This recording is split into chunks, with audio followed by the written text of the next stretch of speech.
তোর আর আমার বয়সের ডিফারেন্স জানিস? বাচ্চা একটা মেয়ে, আমি বাচ্চা মেয়ে। আমি 21 পেরিয়ে 22-এ পা দিয়েছি। আমাকে বাচ্চা মনে হয় আপনার? বাচ্চা নয় তো কি, মাত্র 22। আমার এইজ সম্পর্কে ধারণা আছে তোর? আজীব তো। আমি কি করলাম? আর আপনি এইজের ডিফারেন্স দেখাচ্ছেন কেন বলুন তো? কপাল কুঁচকে জিজ্ঞেস করলাম। আমাকে উনি বাচ্চা মনে করেন? আমাকে? রেহান ভাই আর কিছু না বলে আবার বইয়ে মুখ গুজল। এই লোকটা সারাক্ষণ বইয়ে মুখ গুজিয়ে থাকে, আর ইদানিং একটু বেশি থাকছে। আমি যতই কথা বলার চেষ্টা করছি উনি হু হা ভালো এই বলেই খালাস। ভাব দেখলে গা জ্বলে যায়। সেই কখন থেকে বেলকনিতে এসে দাঁড়িয়ে আছি, একবার আসতেও বলেনি। আমি বকবক করেই যাচ্ছি, অথচ উনি বই পড়ছেন। লাভ ম্যারেজ নাকি অ্যারেঞ্জ ম্যারেজ, কোনটা ভালো জিজ্ঞাসা করতেই এতগুলো কথা শোনালেন। এজ ডিফারেন্স দেখালেন। কি এমন বলেছি আমি যেন ওনাকে বিয়ে করতে বলেছি? আমার ঠেকা পড়েছে আধবুড়ো লোককে বিয়ে করতে। বিড়বিড় করে বললাম, উফ, এই তুই একটু চুপ করে থাকতে জানিস না? সারাক্ষণ এত কথা বলিস কেন শুনি? রেহান ভাই বিরক্ত হয়ে হাত থেকে বইটা রেখে আমার দিকে তাকিয়ে আছে। ঠিক আছে, আর কথা বলবো না, আর আসবো না আপনার কাছে। কফি দিতে এসেছিলাম, এখন থেকে নিজের কফি নিজে করে নেবেন। কথাগুলো বলে হন হন করে চলে আসলাম। আর যাব না, জীবনেও যাব না এই লোকটার কাছে। রাগে দুঃখে চোখে পানি চলে এসেছে। এই লোকটা এমন কেন? উনি কি? আমিও ঠিক করে ফেলেছি আর যাব না ওনার কাছে। পরদিন ভার্সিটিতেও যাইনি। রোজ সন্ধ্যার ঠিক আগে আগে বাগানে যেতাম, সেটাও যায়নি। রাতে ফুপি এসে বলল, কি রে হিয়া, আসিস না কেন আজ? তোর শরীর খারাপ? না ফুপি, বের হতে ইচ্ছে করেনি, সারাদিন রুমেই ছিলাম। ওহ তাই বল। আমি ভাবলাম শরীর খারাপ করলো কিনা, সারাদিন আজ অবসর পাইনি আসার জন্য। পরদিন ভার্সিটি থেকে ফিরে ঘুমাচ্ছিলাম, বিকেলবেলা ফোনে ঘুম ভাঙল। হ্যালো, এখনো পড়ে পড়ে ঘুমাচ্ছিস কেন? ঘুমাতেও কি মানা আছে নাকি? হ্যাঁ আছে, চট করে চলে আস, তাড়াতাড়ি আসবি বলে রেহান ভাই ফোন রেখে দেন। রেহান ভাই আমার কাজিন, আমাদের বাড়ি একদম পাশাপাশি, বিশাল এরিয়ার পাশাপাশি দুটো বাড়ি। উনি একজন ভার্সিটির টিচার, তবে আমি ওনার ছাত্রী নই। মিজান আঙ্কেলের সাথে আমার একমাত্র ফুপির বিয়ে হয়। আব্বু আর মিজান আঙ্কেল দুজনেই একসাথে আর্মিতে ছিলেন। দুজনের খুব ভালো বন্ধুত্ব ছিল। মিজান আঙ্কেলের তেমন কেউই ছিল না। দাদু চেয়েছিলেন ওনার দুটো ছেলে মেয়ে ওনার কাছেই থাকুক। ওনার সবকিছু আব্বু আর ফুপির নামে লিখে দেন। মিজান আঙ্কেল প্রথমে আপত্তি করলেও দাদুর অনুরোধে রাজি হন। তারপর দাদু ফুপির নামে যে অংশ লিখে দিয়েছেন সেখানেই একটা বাড়ি করে দিতে চান, কিন্তু মিজান আঙ্কেল সেটা করতে দেননি, নিজে বাড়ি করেছেন। মিজান আঙ্কেল অনেক ভালো মানুষ ছিলেন। ওনাদের দুটি সন্তান, রেহান ভাই আর মাহি আপু। রেহান ভাই দেশের বাইরে পড়াশোনা করছেন। আঙ্কেল যখন মারা যান তখন রেহান ভাই এসেছিলেন। মাস দুয়েক দেশে থেকে উনি আবার চলে গেছেন। তখন আমি ক্লাস 7-এ পড়তাম। এর মধ্যে বেশ কিছু বছর পেরিয়ে গেছে। মাহি আপু যখন মেডিকেলে চান্স পেয়ে চট্টগ্রাম চলে গেল, ফুপি তখন একা হয়ে পড়েন। যদিও আমরা ছিলাম, আমি ফুপির কাছে বেশি থাকতাম, আর সারাদিন সবাই এ বাসা ও বাসা আসা যাওয়া হতো। দুটো বাড়ি যে আলাদা কখনোই মনে হয়নি। কিন্তু একটা সময় ফুপি অসুস্থ হয়ে বিছানায় পড়েন। মেয়ে চট্টগ্রাম মেডিকেলে পড়ে, আসার খুব একটা সুযোগ পায় না। আর ছেলেটা সেই যে বিদেশে পড়ে আছে। রেহান ভাই পড়াশোনা শেষ করে সেখানে একটা ভার্সিটিতে জয়েন করে। ওনার না ফেরার চিন্তা ছিল, তাই ফুপিকে নিয়ে যাবার অনেক চেষ্টা করেছে, কিন্তু ফুপি কিছুতে রাজি হয়নি। সে চিন্তায় ফুপির এই অবস্থা, যার জন্য বাধ্য হয়ে রেহান ভাই দেশে ফিরে আসেন। তারপর আর ফিরে যাননি। প্রায় 2 বছর হয়ে গেছে দেশে ফিরে উনি একটা ভার্সিটিতে জয়েন করেছেন। রেহান ভাইয়ের বয়স 34। ওনার ধারণা আমি ওনার হাঁটুর বয়সী। রেহান ভাইয়ের ফোন পেয়ে যাব কি যাব না ভাবতে ভাবতে চলেই গেলাম। দেখা যাক কেন ডেকেছেন। কলিং বেল চাপার সাথে সাথেই দরজা খুলে গেল। ভেতরে আয়। ভেতরে ঢুকতেই উনি আমাকে বেলকনিতে নিয়ে গেলেন। বস। আমাকে বসিয়ে উনি ভেতরে চলে গেলেন। কিছুক্ষণ পরেই ফিরে আসেন, হাতে দুটো কফির মগ। একটা আমার দিকে এগিয়ে দিলেন। হাতে নিতে নিতে বললাম, বাহ বাহ, সূর্য আজ কোন দিকে উঠল? কেন বলতো? না এমনি, আপনি কফি করে খাওয়াচ্ছেন তাই বললাম। কেন, আমি কি কফি করে খাওয়াতে পারি না? প্রতিদিন তো তুই কফি করে আমাকে খাওয়াস, আজ না হয় আমি করলাম বলে একটু মুচকি হাসলাম। ইস, এই লোকটা এভাবে কেন হাসে? এই হাসিটা, দূর, আমার কি, সবই বুঝলাম, কিন্তু ঘটা করে ডেকে আনা হয়েছে কেন? কফির জন্য? শুধু কফির জন্য বললে ভুল হবে। শুদ্ধটা কি শুনি? দাঁড়া, কফিটা শেষ করে নি। কফি শেষ করে উনি আবার রুমে গেলেন। দেখ কি এনেছি। ওনার হাতের দিকে তাকিয়ে আমি খুশিতে লাফিয়ে উঠলাম। ইস, কত সুন্দর! রেহান ভাইয়ের হাতে একটা পিঞ্জিরায় দুটো দবদবে সাদা খরগোশের বাচ্চা। কি যে সুন্দর! হাতে নিলাম আমি। কি সফট! তোর পছন্দ হয়েছে? হয়েছে মানে খুব হয়েছে। নিয়ে যা। আমার জন্য? দেখে ভালো লাগলো তাই নিয়ে আসলাম। তোর ভালো লেগেছে যখন তুই নিয়ে যা। আমার এখানে দেখাশোনা করা প্রবলেম। আম্মু এসব করতে পারবে না। আর আমার সময় কই? আমি খরগোশগুলোকে নিয়ে বাগানে ছেড়ে দিলাম। সারা বাগানে ছুটছে, লুকোচ্ছে, কচি কচি ঘাস খাচ্ছে। সত্যি অনেক ভালো লাগছে আমার। রেহান ভাই জানালা দিয়ে দেখছেন। রাতের খাবার টেবিলে আব্বু আম্মুকে বললেন, একটা ভালো মেয়ের সন্ধান পেয়েছি। তাই নাকি? আব্বু, আরিফ তো এখনো বাচ্চা, ওকে এখনই বিয়ে দিয়ে দেবে? বাল্যবিবাহ হয়ে যাবে না? আরিফ আমার দিকে কটমট করছে। আমিও চোখে টিপ্পনি কাটলাম। গাধি, আমার জন্য না, রেহান ভাইয়ের জন্য। দিয়া হাসতে হাসতে বলল, তুই তো মনে মনে আফসোস করছিস, রেহান ভাইয়ের জায়গা কেন তোর হলো না? দিয়া আরিফ দুজনে জমজ, ইন্টারমিডিয়েট সেকেন্ড ইয়ারে পড়ে। একটু থামবি তোরা? সারাক্ষণ বাসা মাথায় করে রাখে, শান্তিতে কথা শুনবো তার উপায় নেই। আম্মু আমাদের ধমকে থামিয়ে দিয়ে আব্বুকে জিজ্ঞেস করলেন, মেয়ে কি করে? বিস্তারিত বলো তো। মেয়ে একটা কলেজে চাকরি করে, ভালো ফ্যামিলি। রেনু আপা আগামীকালই মেয়ে দেখতে যেতে চাইছেন। তাহলে তো ভালোই হয়েছে। যাক বাবা, এবার যদি রেহান বিয়েটা করতে রাজি হয়। এসব আলোচনা শুনতে শুনতে আমার আর ভালো লাগছে না। আমি উঠে পড়লাম। কিরে, উঠে পড়লি কেন? খাওয়া শেষ কর। আমার খাওয়া শেষ আম্মু। আমারও শেষ বলে দিয়াও উঠে পড়ল। আমি রুমে চলে আসি। রেহান ভাই এবার সত্যি বিয়ে করে ফেলবেন। করুক, আমার তাতে কি। পরদিন বিকালে আব্বু আম্মু সহ সবাই মেয়ে দেখতে চলে গেলেন। আমি যাইনি। আম্মু ফুপি অনেক জোর করেছেন, কিন্তু সকাল থেকে আমার খুব মাথা ধরে আছে, তাই আর যেতে পারিনি। বাসায় থেকে গেলাম। সারাদিন শুয়ে থেকে আর ভালো লাগছে না। একটু বাগানে গিয়ে খরগোশ দুটোকে ছেড়ে দিয়ে কানে হেডফোন গুজে বসে আছি। হঠাৎ কাঁধে কারো স্পর্শ পেয়ে চমকে উঠি। তাকিয়ে দেখি রেহান ভাই দাঁড়িয়ে আছেন। কিরে, কখন থেকে ডাকছি, শুনতে পাস না? ও, এটা লাগিয়ে বসে আছেন উনি। আমার কান থেকে হেডফোন টেনে খুলে ফেললেন। আপনি এখানে কেন? জাননি? কোথায়? ওই যে তারা সবাই গেল মেয়ে দেখতে। না, তুই যাসনি কেন? বসতে বসতে বললেন। আমার মাথা ধরেছিল তাই। কিছু সময় চুপচাপ বসে দুজনেই। তোর পড়াশোনা কেমন চলছে রে? ভালো। পরীক্ষার বেশি দেরি নেই, ভালো করে পড়াশোনা কর, আর আজে বাজে চিন্তা মাথা থেকে ঝেড়ে ফেল। কি ঝেড়ে ফেলবো? গুড। রেহান ভাই আর কিছু না বলে কিছু সময় চুপচাপ বসে থেকে চলে যাচ্ছেন। কিছু দূর যাবার পর থেমে গেলেন। আমি একটা খরগোশ কোলে নিয়ে ঘাস খাওয়াচ্ছি। হিয়া, রেহান ভাইয়ের ডাক শুনে সামনে তাকালাম। খরগোশ দুটো তোর জন্য এনেছিলাম বলেই বাসার ভেতরে চলে গেলেন। রেহান ভাইয়ের জন্য মেয়ে দেখে সবাই খুব খুশি মনে বাড়ি ফিরে আসলো। মেয়ে সবার পছন্দ হয়েছে। আগামীকাল মেয়ের বাড়ি থেকে লোক আসবে। আম্মা ফুপ্পিকে দেখলাম এসে ব্যস্ত হয়ে পড়েছে। কি কি আয়োজন হবে তার জন্য লিস্ট তৈরি করছে। দিয়া আরিফ মেয়ের ছবি নিয়ে গবেষণা করছে। আপু, মেয়ের ছবি দেখবি না? আমার দেখতে ইচ্ছে করছে না, আবার আগ্রহ হচ্ছে। ভদ্রতার খাতিরে না হয় দেখলামই। সুন্দর না? ছবি দেখার সময় বুঝলাম রেহান ভাই এসেছে। ওনাকে শুনিয়ে বললাম, বাহ, খুব সুন্দর তো, খুব বানাবে। রেহান ভাই কিছু বলল না। আরিফকে ইশারা করতেই আরিফ উঠে চলে গেল ওনার সাথে। দিয়া আবারও ছবি দেখায় মনোযোগ দিয়ে বলল, আপু দেখ এই ছবিটা। দূর, তুই দেখ বলেই আমি উঠে চলে গেলাম। আরিফ আর দিয়া আমার ছোট হলেও আমাকে তুই তুই করে ডাকে। আব্বু আম্মু অনেক চেষ্টা করেছে চেঞ্জ করতে, কিন্তু আমার ভালোই লাগে, তাই চেঞ্জ করতে দিইনি। রাতে ফুপি আর রেহান ভাই আমাদের সাথেই খেলেন। খেতে বসে আব্বু বলল, রেহান, কাল দুপুরে কিছু মেহমান আসবে, তুই কোথাও বের হবি না। রেহান ভাই শুধু ঘাড় নাড়িয়ে সায় দিল। পরদিন সকালে গরমে ছটফট করতে করতে ঘুম ভাঙল। ভেবেছিলাম ইলেকট্রিসিটি নেই, পরে দেখি না আমার রুমের ফ্যান অফ। এই কাজ আম্মু ছাড়া আর কেউ করেনি। আমাকে ঘুম থেকে তোলার জন্য এই টেকনিক আম্মুর ভালো জানা আছে। কিন্তু এত সকাল সকাল কেন? উঠে বসলাম, কিন্তু চোখ খুলতে পারছি না। ফ্যানের সুইচটা দিয়ে আবার শুয়ে পড়লাম। আম্মু, আম্মু দেখে যাও। চিল্লানি শুনে ধরপড় করে উঠে বসলাম। ভাবলাম কি বিপদ হলো। তাকিয়ে দেখি বিপদ আমার সামনে। কি হয়েছে? কি হয়েছে? সারার মতো চেঁচাচ্ছিস কেন? এর মধ্যে আম্মুও হাজির। আম্মু দেখো, আপু ফ্যান অন করে আবার ঘুমাচ্ছে। আম্মু, এত সকাল সকাল কেন এমন করো? শান্তিতে একটু ঘুমাতে দিবে না? 7টা বাজে, আরো ঘুম বাকি আছে তোর? সারা রাত ঘুমাসনি? ঘুমাবি কি করে? আজ থেকে তোর মোবাইল আর ল্যাপটপ আমার কাছে জমা দিয়ে ঘুমাতে আসবি। আমি খেটে মরি, ওনার ঘুমাতে ঘুমাতে ক্লান্ত। সারা বছর ঘুমিয়ে শুরু হয়ে গেছে আমার আম্মুর রেকর্ডিং, সেই একই কাহিনী। আচ্ছা আচ্ছা ঠিক আছে, এখন বলো আজ এত সকাল সকাল তুললে কেন? আজ যে গেস্ট আসবে খবর আছে তোর?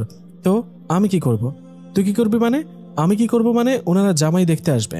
কোণে দেখতে আসলে বুঝতাম। সকাল সকাল উঠে রূপচর্চায় লেগে পড়তাম। দেখিয়া সকাল সকাল মেজাজটা খারাপ করবি না আমার। এতগুলো মানুষের রান্না করা বাকি, কখন শেষ করব আল্লাহই জানেন। আর এইসব গোছগাছ কে করবে? তোর ফুপিকে দিয়ে করাবি? ফুপি কেন করবে? মানুষ তো আছেই, তারা করুক, আমি ঘুমাবো, যেতে পারবো না। আম্মু আমার দিকে যে দৃষ্টিতে তাকালেন, আচ্ছা বলো কি করতে হবে। আম্মু সব কাজ বুঝিয়ে দিলেন। আমি আর দিয়া সুমি আপাকে নিয়ে ড্রয়িং রুম সহ সারা বাড়ির সব গোছগাছ করব।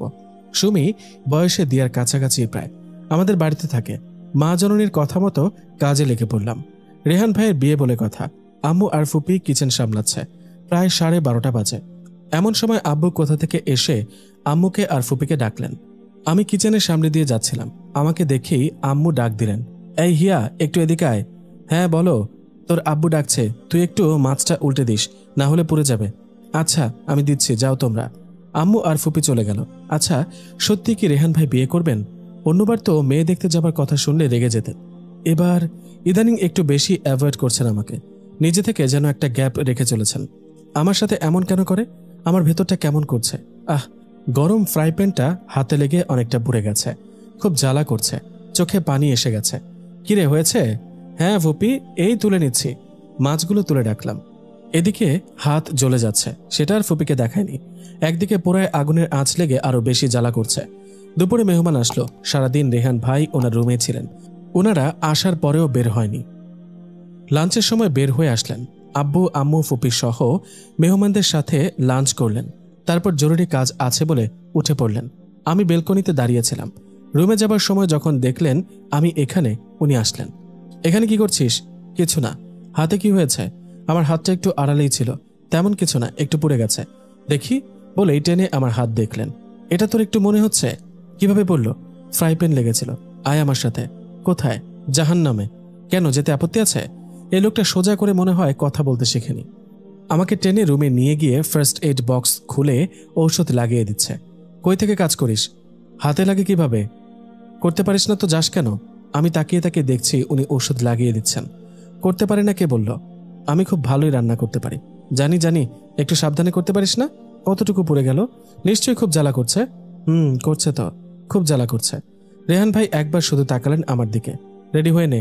কেন? আমার সাথে বের হবি। এখন? তো কখন? বাসায় গেস্ট আছে, এখন বের হব কিভাবে?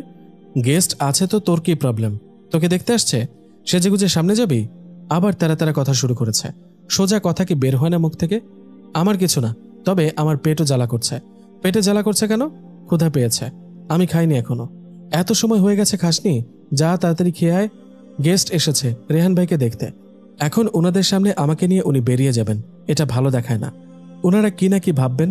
যদিও রেহান ভাই কখনো কারো ভাবনার তোয়াক্কা করেন না, কিন্তু আমার কাছে ভালো লাগবে না। তাই ইচ্ছে করেই লেট করলাম। গেস্টরা চলে গেছেন, ওনাদের অনেক পছন্দ হয়েছে ওনাদের। এখন শুধু রেহান ভাই মেয়েকে দেখবেন, তারপরেই এঙ্গেজমেন্ট হবে। আর সেই দিনই বিয়ের দিন তারিখ ঠিক করা হবে। রেহান ভাই আমাকে নিয়ে বের হবার সময় বলল, মা, হিয়াকে নিয়ে একটু ডাক্তারের কাছে যাচ্ছি। সবাই চমকে উঠল। হিয়ার কি হয়েছে? হাত পুড়ে গেছে। কাউকে দেখায়নি? ও মা, কখন পড়ল? আম্মু আর্তনাদ করে উঠল। কিরে, বললি না কেন? কিভাবে পড়ল? মাছ উল্টাতে গিয়ে। দেখেছ? কই, আমাকে তো তখন বললি না। সবাই খুব বকাঝকা করল। ডাক্তার ড্রেসিং করিয়ে আরো অনেক ঔষধ দিয়ে দিলেন। হাতের কবজি ঠিক নিচে পড়েছে। ডাক্তার দেখিয়ে ফেরার সময় আমি চুপচাপ বসে আছি। রেহান ভাই ড্রাইভ করছেন। তোকে কিছু কথা বলা দরকার। বলেন। রেহান ভাই গাড়িটা রাস্তার পাশে সাইড করে রেখে কিছু সময় চুপচাপ বসে থাকে। আমি ওনার মুখের দিকে তাকিয়ে আছি আগ্রহ নিয়ে কথা শোনার জন্য। উনি একবারও আমার দিকে তাকাননি। হিয়া, তুই বড় হয়েছিস, অনেক কিছুই বুঝিস। আমি বুঝি তোর মনে কি চলছে। তুই আমাকে নিয়ে কি ভাবিস? সত্যি আপনি বুঝেন? তুই যা ভাবছিস তা সম্ভব নয়। আমি কি ভাবছি? আমার এমন প্রশ্নে রেহান ভাই কিছুটা অপ্রস্তুত হয়ে গেছেন। দেখ, আমি কিন্তু সিরিয়াস কিছু কথা বলছি। আমিও সিরিয়াসলি শুনছি। শুনছিস না? আপনি কি সত্যি বিয়ে করবেন? জানি না। আচ্ছা, কেন সম্ভব না? তুই আমার 12 বছরের ছোট, বাচ্চা একটা মেয়ে। দুটো পরিবার কখনো আমরা কেউ আলাদা করে দেখিনি। বুঝতে পারছিস, মামা মামি যদি এসব শোনেন, ওনারা কি ভাববেন? তাছাড়া কি, তুই ভালো করে জানিস আমি এসব নিয়ে কিছু ভাবি না। তোর মনে কি চলছে সেটা আমি বুঝতে পারছি বলেই তোকে সাবধান করছি। দেখ হিয়া, আমি চাই তুই ভালো থাক। মন ভাঙলে সহ্য করতে পারবি না। তোকে কষ্ট দেওয়ার কোনো ইচ্ছাও নেই আমার। তাই তোকে পরিষ্কার করেই বলে দিচ্ছি, এটা সম্ভব না। রেহান ভাই একশ্বাসে কথাগুলো বললেন। ওনার কথা শুনে আমার চোখে পানি চলে এসেছে। অনেক তো কারণ ব্যাখ্যা করলেন। একটা কথা সত্যি করে বলবেন কি, আমার জন্য কি আপনার মনে কোনো জায়গা নেই? থাকবে না কেন? মাহি, দিয়া, আরিফের যেমন জায়গা আছে, তোরও আছে। আমি আফরিনকে ভুলতে পারিনি, ভুলতে পারবো কিনা জানি না। ওনার কথা শুনে আমার মুখ থেকে একটা কথাও বের হচ্ছে না। মাথা নিচু করে বসে আছি, চোখ থেকে টপ টপ করে পানি পড়ছে। আমি চেষ্টা করছি সামলে নিতে, কিন্তু পারছি না। রেহান ভাই আমাকে এভাবে কাঁদতে দেখে একটু ঘাবড়ে গেলেন। হিয়া, কি করছিস? আমি তো জানতাম তুই স্ট্রং একটা মেয়ে, বাচ্চাদের মতো কাঁদছিস। আমি নিজেকে সামলে নিলাম। রেহান ভাইয়ের দিকে তাকিয়ে বললাম, আমি অনেক জ্বালিয়েছি আপনাকে, আর জ্বালাতন করব না, আপনি বিয়ে করে নিন। রেহান ভাই মৃদু হেসে আলতো করে আমার চোখ মুছে দিলেন। চল, এখন যাওয়া যাক, অনেক দেরি হয়ে গেছে। আমরা বাসায় ফিরছি। আজকে আমার ভেতরটা দুমড়ে মুচড়ে যাচ্ছে। এতদিন ভাবতাম উনি আমার অনুভূতি বোঝেন না, কিন্তু আজ আমাকে কিছুই বলতে হয়নি, উনি সবটা জানেন, বোঝেন। আর বুঝে শুনেই উনি ফিরিয়ে দিলেন। আমার অনুভূতিগুলো তাকে স্পর্শ করেছে, কিন্তু তার মন স্পর্শ করতে পারেনি। আমি বাইরের দিকে তাকিয়ে আকাশ দেখছি। আকাশে মেঘ জমেছে, বৃষ্টি হবে বোধহয়। আমার মনেও মেঘ জমেছে, ঝড় উঠেছে, কিন্তু চোখের বৃষ্টি থেমে গেছে। দেখতে দেখতে 4-5 দিন কেটে গেছে। আমার হাতের অবস্থা অনেকটা ভালো। এই কয়দিন কোথাও বের হয়নি। আজ নাকি রেহান ভাই ওই মেয়েটার সাথে দেখা করার কথা, তাই সবাই খুব এক্সাইটেড। টান টান উত্তেজনা সবার মধ্যে, ঠিক যেন খেলার শেষ মুহূর্তে শেষ বলে একটা রান অথবা একটা উইকেট দরকার। রেহান ভাইয়ের বিয়েটা এখন এই পর্যায়ে এসে গেছে। এতদিনে কম মেয়ে দেখেনি, কিন্তু রেহান ভাই কাউকে দেখতেই যায়নি। সব আব্বু আম্মু আর ফুপি দেখেছে। আজ যখন রেহান ভাই দেখা করতে রাজি হয়েছে, তখন সবাই এক্সাইটেড থাকবে, সেটাই স্বাভাবিক। রেহান বিয়ে না করার পেছনে একটা কারণ আছে, সেটা সবাই জানে। কিন্তু এটা সবাই স্বাভাবিকভাবে নিলেও রেহান ভাই নিতে পারেনি, তাই বিয়ে করবে না বলে জেদ ধরে আছে। রেহান যখন বাহিরে ছিল, তখন আফরিন নামে একটা মেয়ের সাথে পরিচয় হয়। তারপর বন্ধুত্ব, বন্ধুত্ব থেকে প্রেম, প্রায় 5 বছরের রিলেশন। রেহান বিয়ের প্রস্তুতি নিচ্ছিল। তার মা প্রথমে রাজি ছিলেন না, কারণ রেহান সেখানে সেটেলড হবার চিন্তা করছিল। তারপর সবাই বোঝানোর পরে ছেলের কথা চিন্তা করে রাজি হলেন। রেহানের মা রাজি হবার পরে রেহান তার সিদ্ধান্ত চেঞ্জ করে বিয়ে করে দেশে ফিরে আসবে। এঙ্গেজমেন্টের আয়োজন হলো। রেহানের কিছু বন্ধু বান্ধব উপস্থিত ছিল, কিন্তু আফরিন আসেনি। তার ফোন সুইচড অফ। অনেকবার ট্রাই করেও আফরিনের সাথে যোগাযোগ করা যায়নি। সবাই অপেক্ষা করে যখন চলে যাবে, তখন আফরিন এলো। এঙ্গেজমেন্ট হলো। রেহান খুব এক্সাইটেড ছিল। বিয়ের শপিং শুরু করে দিল। সেখানে একা, পরিবারের কেউ নেই, তাই সবকিছু ওকে সামলাতে হবে। এঙ্গেজমেন্টের 8-10 দিন পরে হঠাৎ একদিন আফরিন এসে উপস্থিত, তাও প্রায় রাত 11টায়। আরে আফরিন, তুমি এই সময় এখানে? রেহান, তোমার সাথে জরুরি কিছু কথা বলতে এসেছি, ভেতরে আসতে বলবে না? অফকোর্স, এসো, ভেতরে এসো। কি এমন কথা? সন্ধ্যায় তো দেখা হলো, তখন তো কিছু বললে না। অনেক ভাবলাম কি করা উচিত, আমি বুঝতে পারছিলাম না। এখন আমি মাইন্ড স্থির করে ফেলেছি। কি ব্যাপার রিন? আফরিনকে সবাই রিন বলেই ডাকে। তুমি কি নিয়ে কথা বলতে চাইছো আমি বুঝতে পারছি না। তুমি কি সত্যি বিয়ের পর দেশে ফিরে যেতে চাও? রিন, এটা নিয়ে আমরা আগেই কথা বলেছি, তাই না? আমার আম্মু একা সেখানে, উনি কিছুতে এখানে আসতে রাজি হচ্ছেন না। মাহির বিয়ে হয়ে গেলে উনি একদম একা হয়ে পড়বেন। উনি আমাদের বিয়েতে মত দিয়েছেন, এখন ছেলে হিসেবে আমার দায়িত্ব পালন করব না? ওকে, তাহলে আজ ফাইনাল ডিসিশন হোক। এঙ্গেজমেন্ট হয়ে গেছে, এখন আর কি ডিসিশন বাকি? বিয়ে তো হয়ে যায়নি। কি বলতে চাইছো রিন? রেহান, কাম অন, বিয়ে ছোটখাটো একটা বিষয় না, সারা জীবনের ব্যাপার। আমি যদি হ্যাপি না থাকতে পারলাম, সেই বিয়ের কোনো মানে আছে? তুমি আমার সাথে happy now? Of course happy, but তুমি জানো আমি সেই ছোট্টবেলা থেকে এখানে, আমার পুরো পরিবার এখানে। ইনফ্যাক্ট দেশে আমাদের খুব কম আত্মীয় স্বজনই আছে। এখন আমি তোমার সাথে দেশে ফিরে কমফর্ট ফিল করব? আমি এখানে অভ্যস্ত। তুমিও বলেছিলে এখানেই থাকবে, কিন্তু এখন চাইছো ফিরে যেতে। আমার দিকটা কি তোমার ইম্পর্ট্যান্ট মনে হচ্ছে না? মনে হচ্ছে, তোমার দিকটাও আমার দিকটাও। এখানে আমি এত ভালো একটা জব করি, সেটাও ছাড়তে হবে, ফ্যামিলি ছেড়ে যেতে হবে। Rehan, please try to understand. আমি এখানেই থাকতে চাই, হয়তো কয়েক বছর এখানে থাকবো, কিন্তু আমার পক্ষে সারা জীবন এখানে থাকা সম্ভব না। এটাই ফাইনাল কথা? হ্যাঁ। এবার তুমি ঠিক করো তুমি কি করবে। এমন তো নয় যে তুমি দেশে গেলে আর পরিবারের সাথে দেখা করতে পারবে না, যখন ইচ্ছে আসতে পারবে। সরি রেহান, আমার পক্ষে দেশে থাকা সম্ভব না। আহ তাহলে তো তুমি সিদ্ধান্ত নিয়ে ফেলেছ, তুমি এর সমাধান দিতে পারো। তুমি এখানে থেকে গেলে সব সমস্যার সমাধান হয়ে যাবে। প্লিজ রেহান, আসলেই আমি সমাধান দেব। এঙ্গেজমেন্ট রিং খুলে আফরিনের হাতে দিয়ে বলল, এই নাও। তুমি এঙ্গেজমেন্ট ভেঙে দিচ্ছ? বড় বড় চোখ করে আফরিন চেঁচিয়ে জিজ্ঞেস করলো। ভেঙে দিচ্ছি না, সমাধান দিচ্ছি। তোমার সিদ্ধান্তে বহাল থাকলে এই রিং নিয়ে চলে যাও। আর যদি মনে করো তুমি আমার সাথে থাকবে যে কোনো পরিস্থিতিতে, তাহলে ফিরে এসো, আমি অপেক্ষা করব। এত বছরের রিলেশন ভেঙে দিবে? আমি ভাঙতে চাইছি না রিন, তুমি চাইছো। এখন সিদ্ধান্ত তোমার। রিন অনেকটা সময় মাথা নিচু করে 2 হাতে মুখ ঢেকে বসে থাকে। তারপর উঠে বলল, ঠিক আছে রেহান, সারা জীবন অশান্তি করার চেয়ে সাময়িক কষ্ট সহ্য করাই আমার কাছে বেটার মনে হচ্ছে। আফরিন নিজের হাতে রিংটা খুলে রেহানের হাতে দিল। ভালো থেকো রেহান। আফরিন চলে যায়। রেহান তাকে ফেরায়নি। রেহান ভেবেছিল কিছুদিন পরে নিজের ভুল বুঝতে পেরে রিন ঠিকই ফিরে আসবে, কিন্তু রেহানকে ভুল প্রমাণ করে 2 মাসের মাথায় রিন বিয়ে করে ফেলে। রেহান ভাবতেই পারেনি 5 বছরের রিলেশন এভাবে শেষ করে দিল, আর রিন সত্যি বিয়ে করে ফেলবে এটাও চিন্তাই করেনি। অভিমানে যোগাযোগ করেনি ঠিক, কিন্তু সারাক্ষণ আফরিনের কথাই ভেবেছে। এই ঘটনার পরে রেহান খুব আপসেট হয়ে পড়ে। দিন দিন আরও খারাপ হতে থাকে রেহানের অবস্থা। ওর মা তখন চিন্তায় চিন্তায় অসুস্থ হয়ে পড়েন, আর রেহানও বাধ্য হয়ে ফিরে আসে মায়ের জন্য, কিন্তু বিয়েটা আর করেনি।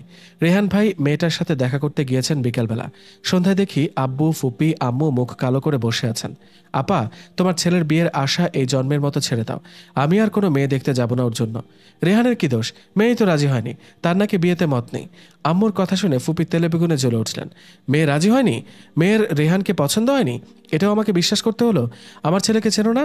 এর পেছনে সব কলকাঠি নেড়েছে সে, আমি সব বুঝতে পারছি। যা বাবা, এই বিয়ে তো এত কৌশলে ভেঙে দিল। অবশ্য তাতে আমি কিছুটা খুশি হইনি বললে মিথ্যা বলা হবে। রাতে সবাই যার যার রুমে চলে গেছে ঘুমাতে। আরিফের রুমে যাচ্ছিলাম একটা কাজে। আরিফের রুমে আব্বু আম্মুর রুমের সামনে দিয়ে যেতে হয়। হঠাৎ কানে আসলো আমাকে নিয়ে কথা হচ্ছে। রেহান ভাইয়ের নামও শুনতে পেলাম। কি কথা হচ্ছে শোনার জন্য আরেকটু এগিয়ে দরজার কাছে দাঁড়ালাম। দরজা সামান্য খোলা ছিল, কথাগুলো স্পষ্টই শুনতে পেলাম। রেহান কি হিয়াকে পছন্দ করে? আব্বু আমাকে জিজ্ঞেস করলেন। এমন তো কোনো কিছু মনে হয় না, তবে রেনু আপা হিয়াকে খুব পছন্দ করেন। উনি চেয়েছিলেন রেহান হিয়াকে বিয়ে করুক, কিন্তু এই ছেলের যা মতিগতি। কই, আপা তো আমাকে কখনো কিছু বলেনি। বলার মতো কিছু থাকলে তো বলবে। রেহান বিয়ে করতে রাজি না, এখন যদি হিয়ার সাথে বিয়ের কথা হয় আর রেহান রাজি না হয়, তখন কি একটা বিশ্রী অবস্থা হবে। আপা হিয়াকে নিজের মেয়ে থেকে কম দেখে না কোনোদিন। হিয়াকে এমন একটা বিশ্রী পরিস্থিতিতে ফেলতে চান না। এটাও ঠিক, আব্বু গম্ভীরভাবে বললেন। তবে আম্মুর তবে শুনে আব্বু বললেন, তবে কি? রেহানের মনে কি আছে জানি না, তবে তোমার মেয়ের মনে কি আছে জানি। হিয়ার মনে আর কি আছে? হিয়া রেহানকে পছন্দ করে, তাই নাকি? তোমাকে বলেছে কিছু? দূর, আমাকে বলবে? মায়ের চোখ ফাঁকি দেওয়া এত সহজ না। রেনু আপাও জানেন। বাহ, তুমিও জানো, আপাও জানে, শুধু আমি জানি না। আরে সবসময় সবকিছু জানতে হয় না, সময়ে জানলেই চলবে তোমার। হ্যাঁ, আমি তো গাধার খাটুনি খেটে মরি, এসব জেনে কি হবে? বাজে বকো না তো। আপা এবার খুব ক্ষেপে আছেন রেহানের ওপর। সেটাই তো স্বাভাবিক, একটার পর একটা বিয়ের সম্বন্ধ ভেঙে দিচ্ছে। কি যে চায় আল্লাহই ভালো জানেন। রেহান যাই হোক, হিয়া বড় হয়েছে, সামনে অনার্স ফাইনাল দিবে। এবার কিন্তু আমাদের ভাবা উচিত। ভালো ছেলের খোঁজ করো। ঠিক বলেছ। লাইট অফ করে দাও তো, ঘুম পাচ্ছে। আমি সরে আসলাম। আরিফের রুমে আর যাইনি, সোজা নিজের রুমে চলে আসি। যে যাই ভাবুক, রেহান ভাইয়ের মনে আমি নেই, এটাই সত্যি। আমার খারাপ লাগলেও এটাই সত্যি, আমার কষ্ট লাগলেও এটাই সত্যি। ওনার মনে এখনো অন্য কেউ আছে। বিকেলবেলা বাগানে গেলাম। খরগোশ দুটোর সাথে সময় কাটাতে বেশ ভালো লাগে আমার। দোলনায় হালকা দোল খাচ্ছি আর খরগোশ দুটোর লুকোচুরি দেখছি। বাগানের অন্য পাশে দেখলাম রেহান ভাই ফোনে কথা বলছেন। ব্লু কালার টি শার্টে ওনাকে খুব বেশি হ্যান্ডসাম লাগছে। এই লোকটাকে দেখে ওনার বয়স অনুমান করা অসম্ভব। ভার্সিটির মেয়েদের ক্রাশ হবে না কেন? ওনার মতো ব্যক্তিত্ব, কথা বলার স্টাইল, অমায়িক হাসি, যে কোনো মেয়ের মন ছুঁয়ে যাবার মতো। আমাকে দেখতে পেয়ে ফোন রাখতে রাখতে আমার দিকে আসছেন। কিরে, কি করছিস? বসে পড়লেন আমার পাশে। কিছু না, বসে আছি। তোর খরগোশ দুটো কেমন আছে? ভালো আছে। বাহ, আরো সুন্দর হয়ে গেছে এই কদিনে। মন খারাপ না তো? তো এভাবে কথা বলছিস কেন? কিভাবে বলছি? রাগ আমার উপর? না তো, রাগ হব কেন? তাহলে আগের মতো কথা বলছিস না কেন? কেমন করে যেন কথা বলছিস। আগের মতো বাসায় আসিস না। আমি তো ঠিক করেই কথা বলছি, যেভাবে বলা উচিত। বলেছিলাম না জ্বালাতন করব না, তাই করছে না। তাই বলে এভাবে বেশি পাকামো করতে হবে না, আগের মতোই চলবেন। আপনার এই অদ্ভুত ব্যবহার সবার চোখে বাঁচবে, বুঝছিস? বুঝেছি। গুড। হঠাৎ দেখে আমাদের বেলকনিতে আম্মু আর ফুপি কথা বলছেন। দু একবার আমার দিকে তাকাচ্ছে না। গতকাল রাতের কথা মনে পড়ে গেল। কি ভাবছেন ওনারা? ভাবতেই তাই নর্মাল ব্যবহার করার চেষ্টা করলাম, কিন্তু ভেতর থেকে একটা অস্বস্তি হচ্ছে। আম্মু আর ফুপিকে একসাথে দেখার পর উঠে যে চলে যাব সেটাও অশোভন দেখায়। আমাকে উদ্ধার করে দিয়ে আরিফ আর দিয়া হাজির। যাক বাবা, এবার পরিবেশটা ঠিকঠাক লাগবে। চারজনের সন্ধ্যা পর্যন্ত আড্ডা চলল। ওই দিন রেহান ভাইয়ের কথাগুলো শোনার পরে তারপর আব্বু আম্মুর আলোচনা শুনে আমি যতই না স্বাভাবিক থাকার চেষ্টা করছি, কিন্তু পারছি না। এর মধ্যে পরীক্ষার দরজায় কড়া নাড়ছে। এই সুযোগ, এক অজুহাতে নিজের রুমে বেশি সময় কাটাচ্ছি। পড়াশোনা নিয়ে ব্যস্ত হয়ে পড়লাম। ধীরে ধীরে আমিও স্বাভাবিক হয়ে গেলাম। দেখতে দেখতে আমার পরীক্ষা শেষ। একদম ফ্রি হয়ে বাসায় সময় কাটাচ্ছি। এর মধ্যে ছোট মামা হাজির। ছোট মামা মামানি দেশের বাইরে থাকেন। 3 মাসের জন্য দেশে ছুটি কাটাতে এসেছেন। সাথে ওনাদের 5 বছরের ছেলে নুহাস। এখানে কয়েকদিন ওনাদের সাথে খুব হইচই করে নুহাসকে নিয়ে সময় কেটে গেল। ওনারা বাড়িতে ফিরে যাবার আগে আমাকে ওনাদের সাথে নেয়ার জন্য বায়না ধরল। যাবার আগের দিন সন্ধ্যায় সবাই যখন একসাথে বসলো, তখন ছোট মামা বললেন, আপা, হিয়া আমাদের সাথে যাবে। তোরা এতদিন পরে এসেছিস, কত জায়গায় ঘোরাঘুরি করবে, হিয়া গিয়ে কি করবে? মামানি বললেন, ওর তো পরীক্ষা শেষ, শুধু শুধু বসে আছে বাসায়, আমাদের সাথে গেলে ঘোরাঘুরি করবে, হিয়ার সময় কাটবে, আমাদেরও অনেক ভালো লাগবে। মামানি আমাকে একটু বেশি আদর করেন, তাই উনিই বায়না ধরেছেন। আমি কিছু জানি না, ওর আব্বুকে বলো। দুলা ভাই, হিয়া কিন্তু যাচ্ছে আমাদের সাথে। ফুপি বলল, যাক না, সারাদিন তো বাসায় বসে থাকে, ঘুরে আসলে ভালো লাগবে। ফুপির সাথে মামনি যোগ করলেন, হ্যাঁ, এখনই তো বেড়ানোর সময়, কদিন পরে বিয়ে হয়ে গেলে তো হিয়াকে পাবো না। আমি সোফার হাতলের এক কোনায় বসে আছি। রেহান ভাই মুচকি মুচকি হাসছে মামির কথা শুনে। আব্বু বলল, আচ্ছা ঠিক আছে, কিছুদিন ঘুরে আসুক। ছোট মামানির সাথে আমার খুব ভাব, ওনার সাথে যাব, এতে আমিও অনেক খুশি। অনেকদিন পর নানু বাড়িতে যাব। এদিকে আরিফ আর দিয়া গাল ফুলিয়ে আছে। ওরাও যেতে চাইছে, কিন্তু আব্বু না করায় আগেই রেহান সাহেব ওনাদের নিষেধ করে দিয়েছেন। কারণ ওনাদের পরীক্ষার পরই যাবার অনুমতি দেয়া হবে, আর পরীক্ষা এখনো 2-3 মাস বাকি। এতে দুজন ফুলে আছে। ওদের মন খারাপ দেখে আমারও খারাপ লাগছে, কিন্তু কিছু করার নেই, কারণ রেহান ভাই না করার পরে আর কেউ অনুমতি দেবে না। নানুবাড়িতে দিনগুলো খুব আনন্দে কাটালাম সবার সাথে। প্রায় 20 থেকে 25 দিন থাকার পরে আব্বুর জরুরি তলবে বাসায় ফিরলাম। এসে দেখি এলাহি কাণ্ড, বাগান থেকে শুরু করে পুরো বাড়ির চিত্র যেন বদলে গেছে। সব পরিপাটি করে সাজানো হচ্ছে। বিষয়টা বুঝতে পারছি না। বাসায় ফেরার পর সবাই খুশি হলো, কিন্তু কেউ কিছু বলল না। দিয়া, বিষয়টা কি রে? কোন বিষয়? বাসার চেহারা বদলে গেছে, কিছু একটার গন্ধ পাচ্ছি। আছে আছে, সিক্রেট, বলা যাবে না। বলা যাবে না মানে? কি হয়েছে বল। আহা, ধীরে বাবু ধীরে, এতদিন পরে এসে সাথে সাথেই জেনে যাবে? কথাগুলো শুনে পেছনে ফিরে দেখি মাহিয়াপু। মাহিয়াপুও। দৌড়ে গিয়ে জড়িয়ে ধরলাম। তুমি কবে আসছো? তোকে বলবো কেন? খোঁজ নিয়েছিস এই কদিন? নানুবাড়ি গিয়ে একদম সবাইকে ভুলে গেছিস। ইস রে, আমার মোবাইলটা পানিতে পড়ে 8 থেকে 10 দিন যাবৎ নষ্ট হয়ে গেছে। নতুন মোবাইল নেওয়ার জন্য আবার শহরে আসতে হবে। মামা আসতে দেয় নাই, মোবাইলও নিয়ে নেই। তারপর উনি নতুন একটা গিফট করলেন। তোমার তো সব দিক দিয়ে লাভ। দিয়া মুখ মোড়া দিয়ে বলল, রেহান ভাই, ফুপিও আসলো। আপু বলো না, কি হয়েছে? মাহি আপু শুধু হাসে, কিছু বলে না। আম্মুকে জিজ্ঞেস করলাম, আম্মু তুমি তো বলো। মাহি আপু আম্মুকে ইশারায় চুপ করিয়ে দিল। আমি কি বলবো? আমি কিছু জানি না, তোর বাবাকে গিয়ে জিজ্ঞেস কর। দূর, কেউ কিচ্ছু বলছে না। মাহি আপু বলল, যা ফ্রেশ হয়ে রেস্ট নে, সন্ধ্যায় আমাদের সাথে বের হবি। কোথায় যাব? ফুপি বলল, ও মা, সব শপিং করতে হবে না, আজকে জুয়েলারিগুলো নিয়ে নেব। কিসের শপিং আর কিসের জুয়েলারি? আমি তো কিছুই বুঝতে পারছি না। আম্মু আর ফুপি অন্য রুমে চলে গেছেন ইতোমধ্যে। আরিফ রুমে ঢুকতে ঢুকতে বলল, বিয়ের? বিয়ের? কার বিয়ে? দিয়া আর মাহিয়াপু হাসছে। মাহিয়াপু কানে কানে বলল, তোকে মামা বাড়ি থেকে বিদায় করার ব্যবস্থা করেছে। আমি আকাশ থেকে বললাম, কি মানে? কি বলা নেই কওয়া নেই, হুট করে বললেই বিয়ে হয়ে যাবে নাকি? মগের মুলুক নাকি? রাগে গড় গড় করতে করতে রুমে এসে হাতের মোবাইল ছুঁড়ে বিছানায় ফেললাম। দিয়া মাহিয়াপু পেছনে পেছনে আসলো। হিয়া, তুই আগে শাওয়ার নে, তারপর বলছি সব, মাথা ঠান্ডা কর। মাহিয়াপু জোর করে ওয়াশরুমে পাঠিয়ে দিল। অনেকটা সময় নিয়ে শাওয়ার নিলাম। আমার ভীষণ কান্না পাচ্ছে, চোখের পানি থামছেই না। শাওয়ার নিয়ে বের হয়ে দেখি মাহিয়াপু আর দিয়া এখনও আছে। মাথায় টাওয়াল জড়িয়ে বেডের এক কোনায় বসে পড়লাম। আমার চোখ লাল দেখে দিয়া চোখ বড় বড় করে জিজ্ঞেস করে, আপু তুই কান্না করছিস? আমি চুপচাপ বসে আছি। দেখিয়া, আমরা এত কিছু জানি না, দায়িত্ব নিয়ে বিয়ে ঠিক করার কাজটা ভাইয়া করেছে। কি, রেহান ভাই? ভাইয়ার পছন্দ কি খারাপ হতে পারে বল? চল দিয়া, আমরা গেলাম, তুই রেস্ট নে। মাহিয়াপু আর দিয়া চলে গেছে। রাগে দুঃখে তাড়াতাড়ি চেঞ্জ করে নিয়ে রুম থেকে বেরিয়ে আসলাম। কি সমস্যা আপনার? আরিফের রুমে রেহান ভাই ল্যাপটপে কাজ করছেন। শাওয়ার নিয়ে রুম থেকে বেরিয়ে দেখি আরিফ কোথাও যাচ্ছে। রেহান ভাই কোথায়? আমার রুমে। তুই কই যাচ্ছিস? হাতেগুলো কি? ভাইয়ার কি দরকারি কাগজপত্র কুরিয়ার করতে যাচ্ছি। কথা না বাড়িয়ে সোজা আরিফের রুমে চলে আসি। আমার প্রশ্ন শুনে রেহান ভাই হা করে কিছু সময় তাকিয়ে থেকে বলল, কি সমস্যা মানে? এখন আপনাকে মানেও বোঝাতে হবে? আমি তো আর আপনাকে জ্বালাতন করছি না। আপনার কি এমন অনিষ্ট করেছে আমি? এসব কি বলছিস আর কেন বলছিস? আমি তো কিছুই বুঝতে পারছি না। ওহো, উনি এখন কিছুই বুঝতে পারছেন। উনি সাধু। দেখ, হেয়ালি করবি না, যা বলার সরাসরি বলবি। বিয়ে আপনি ঠিক করেছেন? হ্যাঁ করেছি। তো কি হয়েছে? কি হয়েছে মানে? আমার লাইফ, আমি কাকে বিয়ে করব না করব সেই সিদ্ধান্ত আমি নেব। আমাকে একবার জিজ্ঞেস করার প্রয়োজন বোধ করেননি? আপনার সব সিদ্ধান্ত কেন আমার উপর চাপিয়ে দেবেন? রেহান ভাই কিছু সময় থ মেরে দাঁড়িয়ে থাকে, ধপাস করে বসে আবার কাজ শুরু করলেন। ওনার এই ভাবলেশহীন ব্যবহার দেখে রাগে আমার গা জ্বলে যাচ্ছে। টান দিয়ে ল্যাপটপ সরিয়ে নিলাম। আরে কি করছিস? ল্যাপটপ সরিয়ে অন্য জায়গায় রেখে বললাম, আগে আমার প্রশ্নের উত্তর দিন। কি উত্তর দিব বল? প্রশ্ন কর। আপনার প্রবলেমটা কি জানেন না তো? কি প্রবলেম বলতো? আপনার ইগো, আর আপনার মাঝে একটা স্বৈরাচারী মনোভাব। আপনার সিদ্ধান্ত অন্যের ওপর চাপিয়ে দিতে চান সবসময়। তাই?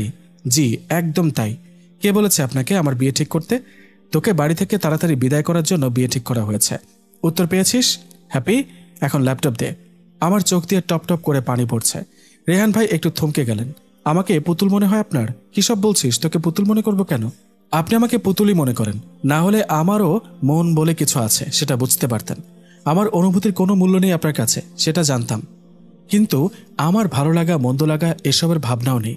ওহ আচ্ছা, ছেলে তোর পছন্দ না হলে বিয়ে ভেঙে দেই? ছেলে কি করে, কেমন দেখতে, কানা খোড়া যাই হোক না কেন দেখবো না, তবে বিয়ে আমি করব, এখানেই করব। সে কি কথা? ছেলে কানা খোড়া হবে কেন? দেখ, এই দেখ ছেলের ছবি। মোবাইল থেকে ছবি বের করে চোখের সামনে ধরলেন। একবারও তাকিয়ে দেখিনি।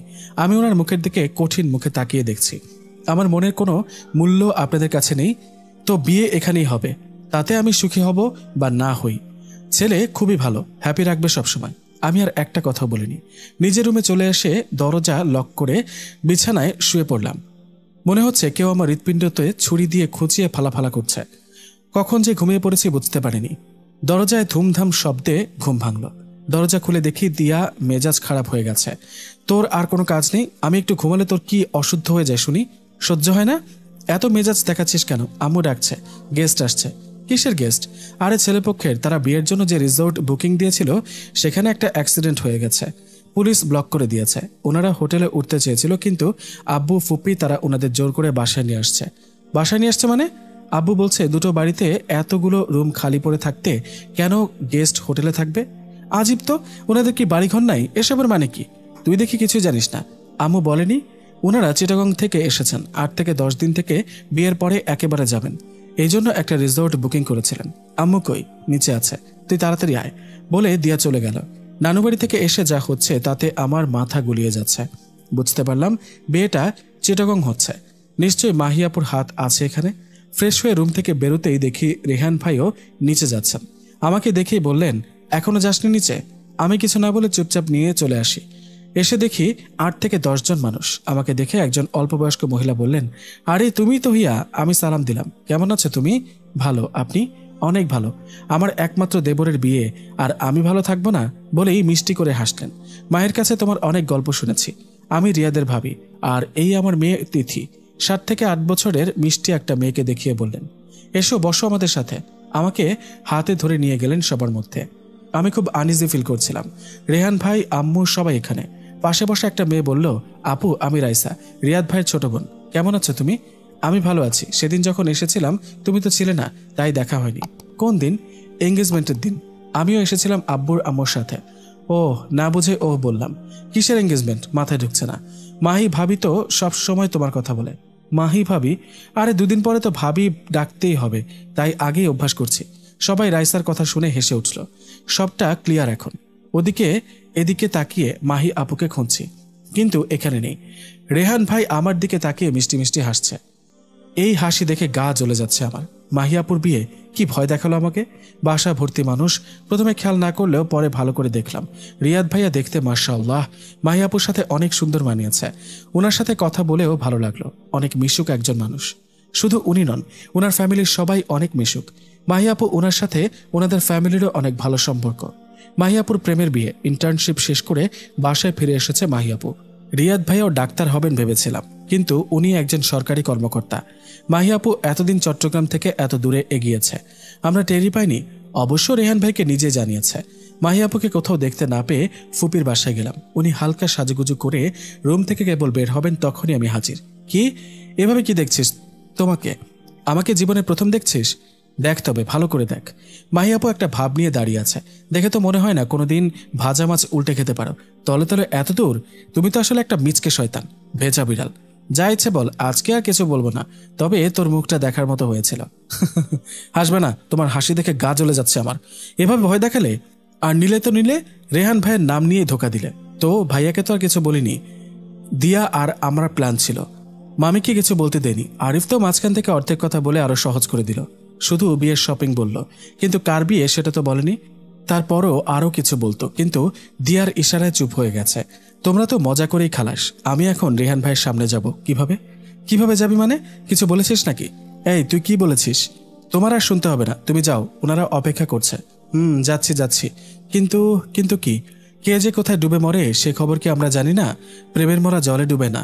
হো হো, প্রেমের মরা। গান গাইতে গাইতে চলে গেল, আমাকে কিছু বলার সুযোগ দিল না। কি বলে গেল বুঝতে বাকি নেই আমার, মাথা ধরে আছে। এত মানুষের ভিড়ে যেতে ইচ্ছে করছে না। মাহি আপু রুমেই শুয়ে আছে। কিছুক্ষণ পরে রেহান ভাই একটা ব্যাগ হাতে রুমে ঢুকলো। ওনাকে দেখে আমি উঠে বসলাম। ব্যাগটা একপাশে রেখে বললেন, তুই একা এখানে কি করিস? আপনিও আমার সাথে মিথ্যে বললেন? তুই ভালো করে জানিস আমি মিথ্যা বলি না। তাহলে ওই সময় কি বলেছিলেন? আমি তো তোর নাম বলিনি, যা বলেছি মাহির কথা বলেছি, মাহিকে হ্যাপি রাখবে। তবে হ্যাঁ, এটা ঠিক, তুই নিজের কথা বলেছিস দেখেও আমি শুধরে দিইনি, তাই না? আর যে বললেন আমাকে বাড়ি থেকে তাড়াতাড়ি বিদায় করার জন্য বিয়ে ঠিক করা হয়েছে, এটাও তো সত্যি, তবে একটু ঘুরিয়ে আর কি। মাহি বড়, ওকে বিদায় না করে তোকে বিদায় করা যাবে না। অনেক চালাক আপনি, এটা অন্তত আমাকে বলিস না, আমি খুব সোজাসাপটা মানুষ। রেহান ভাই চলে গেলেন। রিয়াদ ভাইয়ার সাথে ওনার ভাবি, ভাতিজি, বোন, কাজিন, সাব্বির, উষা, মামা, মামি, মামাতো বোন, আনজুম, ওনার বন্ধু অনেক, ইশতিয়াক এসেছে। সারা বাড়ি গমগম করছে, বিয়ে বাড়ি বলে কথা। সবার সাথে পরিচয় হয়ে গেছে, বিয়ের শপিং, ঘোরাঘুরি করে দিন পেরিয়ে যাচ্ছে। বিয়ের দিন এগিয়ে আসছে। রিয়াদ ভাইয়া, বন্ধু ইশতিয়াক ভাইয়া, আনজুম আপু, দিয়া, আরিফ, উষা একসাথে বিকেলবেলায় বাগানে গল্প করছিল। হঠাৎ রেহান ভাই এসে বললেন, হিয়া একটু আয় তো। মাহি আপু, রিয়াদ ভাইয়া, ভাবি এসে উপস্থিত। তখন আমাকে উঠতে দেখে ভাবি বলল, রিয়াদ ভাইয়ার ভাবি বললেন, আরে আমরা আসলাম, আর তুমি কোথায় যাচ্ছ? ভাইয়া ডেকেছেন, আপনারা গল্প করুন, আমি আসছি। রেহান ভাইকে ওনার রুমে পেলাম। ডেকেছেন কেন? বস। উনি ওনার টেবিলে ল্যাপটপ নিয়ে বিজি, আমি বেডের একপাশে বসলাম। অনেক সময় বসে থাকার পরে বললাম, আর কত সময় বসে থাকবো? তারা আছে তোর? তারা নেই, কিন্তু সবাই গল্প করছে, একটা কফি নিয়ে আয়। উফ, আসছে মহারাজ হুকুম করতে। মনে মনে বিড়বিড় করছি। কফি এনে দিয়ে বললাম, আমি যাই এখন। ওই চিনি কি ঢেলে দিয়েছিস? মুখে নেওয়া যাচ্ছে না বলেই উঠে ফেলে দিলেন। আরেকটা দিবি প্লিজ? মাথা ধরে আছে। আমি বোকার মতো চেয়ে আছি, রাগ উঠে গেছে। কি আর করার, আরেকটা কফি দিয়ে বললাম, মিষ্টি ঠিক আছে? আমি খেয়ে দেখেছি। কাজের ফাঁকে উনি উত্তর দিলেন, আগেরটায়ও মিষ্টি ঠিকই ছিল, কিন্তু ওনার কাছে কেন জানি বেশি মনে হয়েছে। আর কিছু করতে হবে? না। আচ্ছা, আমি গেলাম। শোন, জি, রিয়াদের সাথে মাহির বিয়ে হচ্ছে। ওনারা আমাদের গেস্ট, কিন্তু রিয়াদের বন্ধুদের কাছ থেকে দূরে থাকবি। কেন, কি হয়েছে? কিছু হয়েছে বলেছি, এত গল্প করার কিছু নেই। বড় হয়েছিস। আচ্ছা, কি আচ্ছা? বড় হয়েছি। মামিকে, মাকে হেল্প কর, এখন ওখানে যাবার দরকার নেই। আচ্ছা, কেমন লাগে? সবাই গল্প করছে আর আমি বাসায় কিচেনে পড়ে আছি। এত ঝামেলার মধ্যে আম্মু আমাকে পেয়ে খুশি হলেন। ওনার অ্যাসিস্ট্যান্টের কাজ করছি। রেহান ভাই কেন যেতে দিলেন না বুঝতে পেরে মনে মনে হাসছি। উনি জেলাস, এটা বেশ বুঝতে পারছি। দেখতে দেখতে মাহিয়াপুর বিয়ে হয়ে গেল, শ্বশুর বাড়ি চলে গেছে। দিয়া, আরিফ সাথে গেল। 3-4 দিন পরে মাহিয়াপু, রিয়াদ ভাইয়া তারা আসলো। মাহিয়াপু এবার আর আমাকে ভয় দেখায়নি, কিন্তু সবচেয়ে ও ভয়ঙ্কর সংবাদ দিল। ইশতিয়াক ভাইয়া, মানে রিয়াদ ভাইয়ের বন্ধু নাকি বিয়ের প্রপোজাল পাঠিয়েছে। রিয়াদ ভাইয়ার খুব পছন্দ ইশতিয়াককে। ইশতিয়াক ভাইয়া ব্যাংকার, ভালো ফ্যামিলি। প্রপোজাল নিয়ে আব্বু আম্মু বেশ সিরিয়াস। ফুপিরও পছন্দ হয়েছে। এবার বুঝি আমার বাঁচার উপায় নেই। রেহান ভাই হয়তো কিছুটা আঁচ করতে পেরেছিলেন। পরশু মাহিয়াপু চলে যাবে। আব্বু আম্মু চিন্তা ভাবনা করছেন, সকালে সিদ্ধান্ত হবে। আব্বু আম্মু রাজি হলে মাহিয়াপু যাবে না। ইশতিয়াক ভাইয়ার ফ্যামিলি তারা দেখে আসবে, খুব সম্ভবত এঙ্গেজমেন্ট করিয়ে যাবে। আমার ভেতর শুকিয়ে যাচ্ছে। পরদিন সকালে আব্বু আম্মু ফুপিকে নিয়ে কথা বলতে বসলো আব্বুর রুমে। আমি ফুপির বাসায় গেলাম। গিয়ে দেখি রেহান ভাই বেলকনিতে দাঁড়িয়ে আছেন, বেশ গম্ভীর ভাবে। আমাকে দেখে ডাকলেন, হিয়া আমার রুমে আয় তো। এমনিতে টেনশনে দম বেরিয়ে যাচ্ছে, তার উপর ওনার ডাক শুনে হার্টবিট বেড়ে হাত পা অবশ হয়ে যাচ্ছে। রেহান ভাইয়ের রুমে যাবার পরে উনি দরজাটা লাগিয়ে দিলেন। এবার মনে হয় আমি অজ্ঞানী হয়ে যাব। তোর সাথে আমার কিছু জরুরি কথা আছে। বলুন। মিনমিনিয়ে বললাম। আমি সোজা প্রশ্ন করব, সোজা উত্তর দিবি। ঘাড় নাড়িয়ে সায় দিলাম। ইশতিয়াক বিয়ের প্রস্তাব দিয়েছে, শুনেছিস নিশ্চয়ই? বিয়েটা করবি? না। কিছু সময় চুপ করে বাইরের দিকে তাকিয়ে থেকে আমার কাছে এসে 2 হাতে আমার হাত শক্ত করে ধরে জিজ্ঞেস করলেন, ভালোবাসিস? বিয়ে করবি আমাকে? ওনার মুখে এই কথা শুনে আমি মনে হয় কথা বলাই ভুলে গেছি।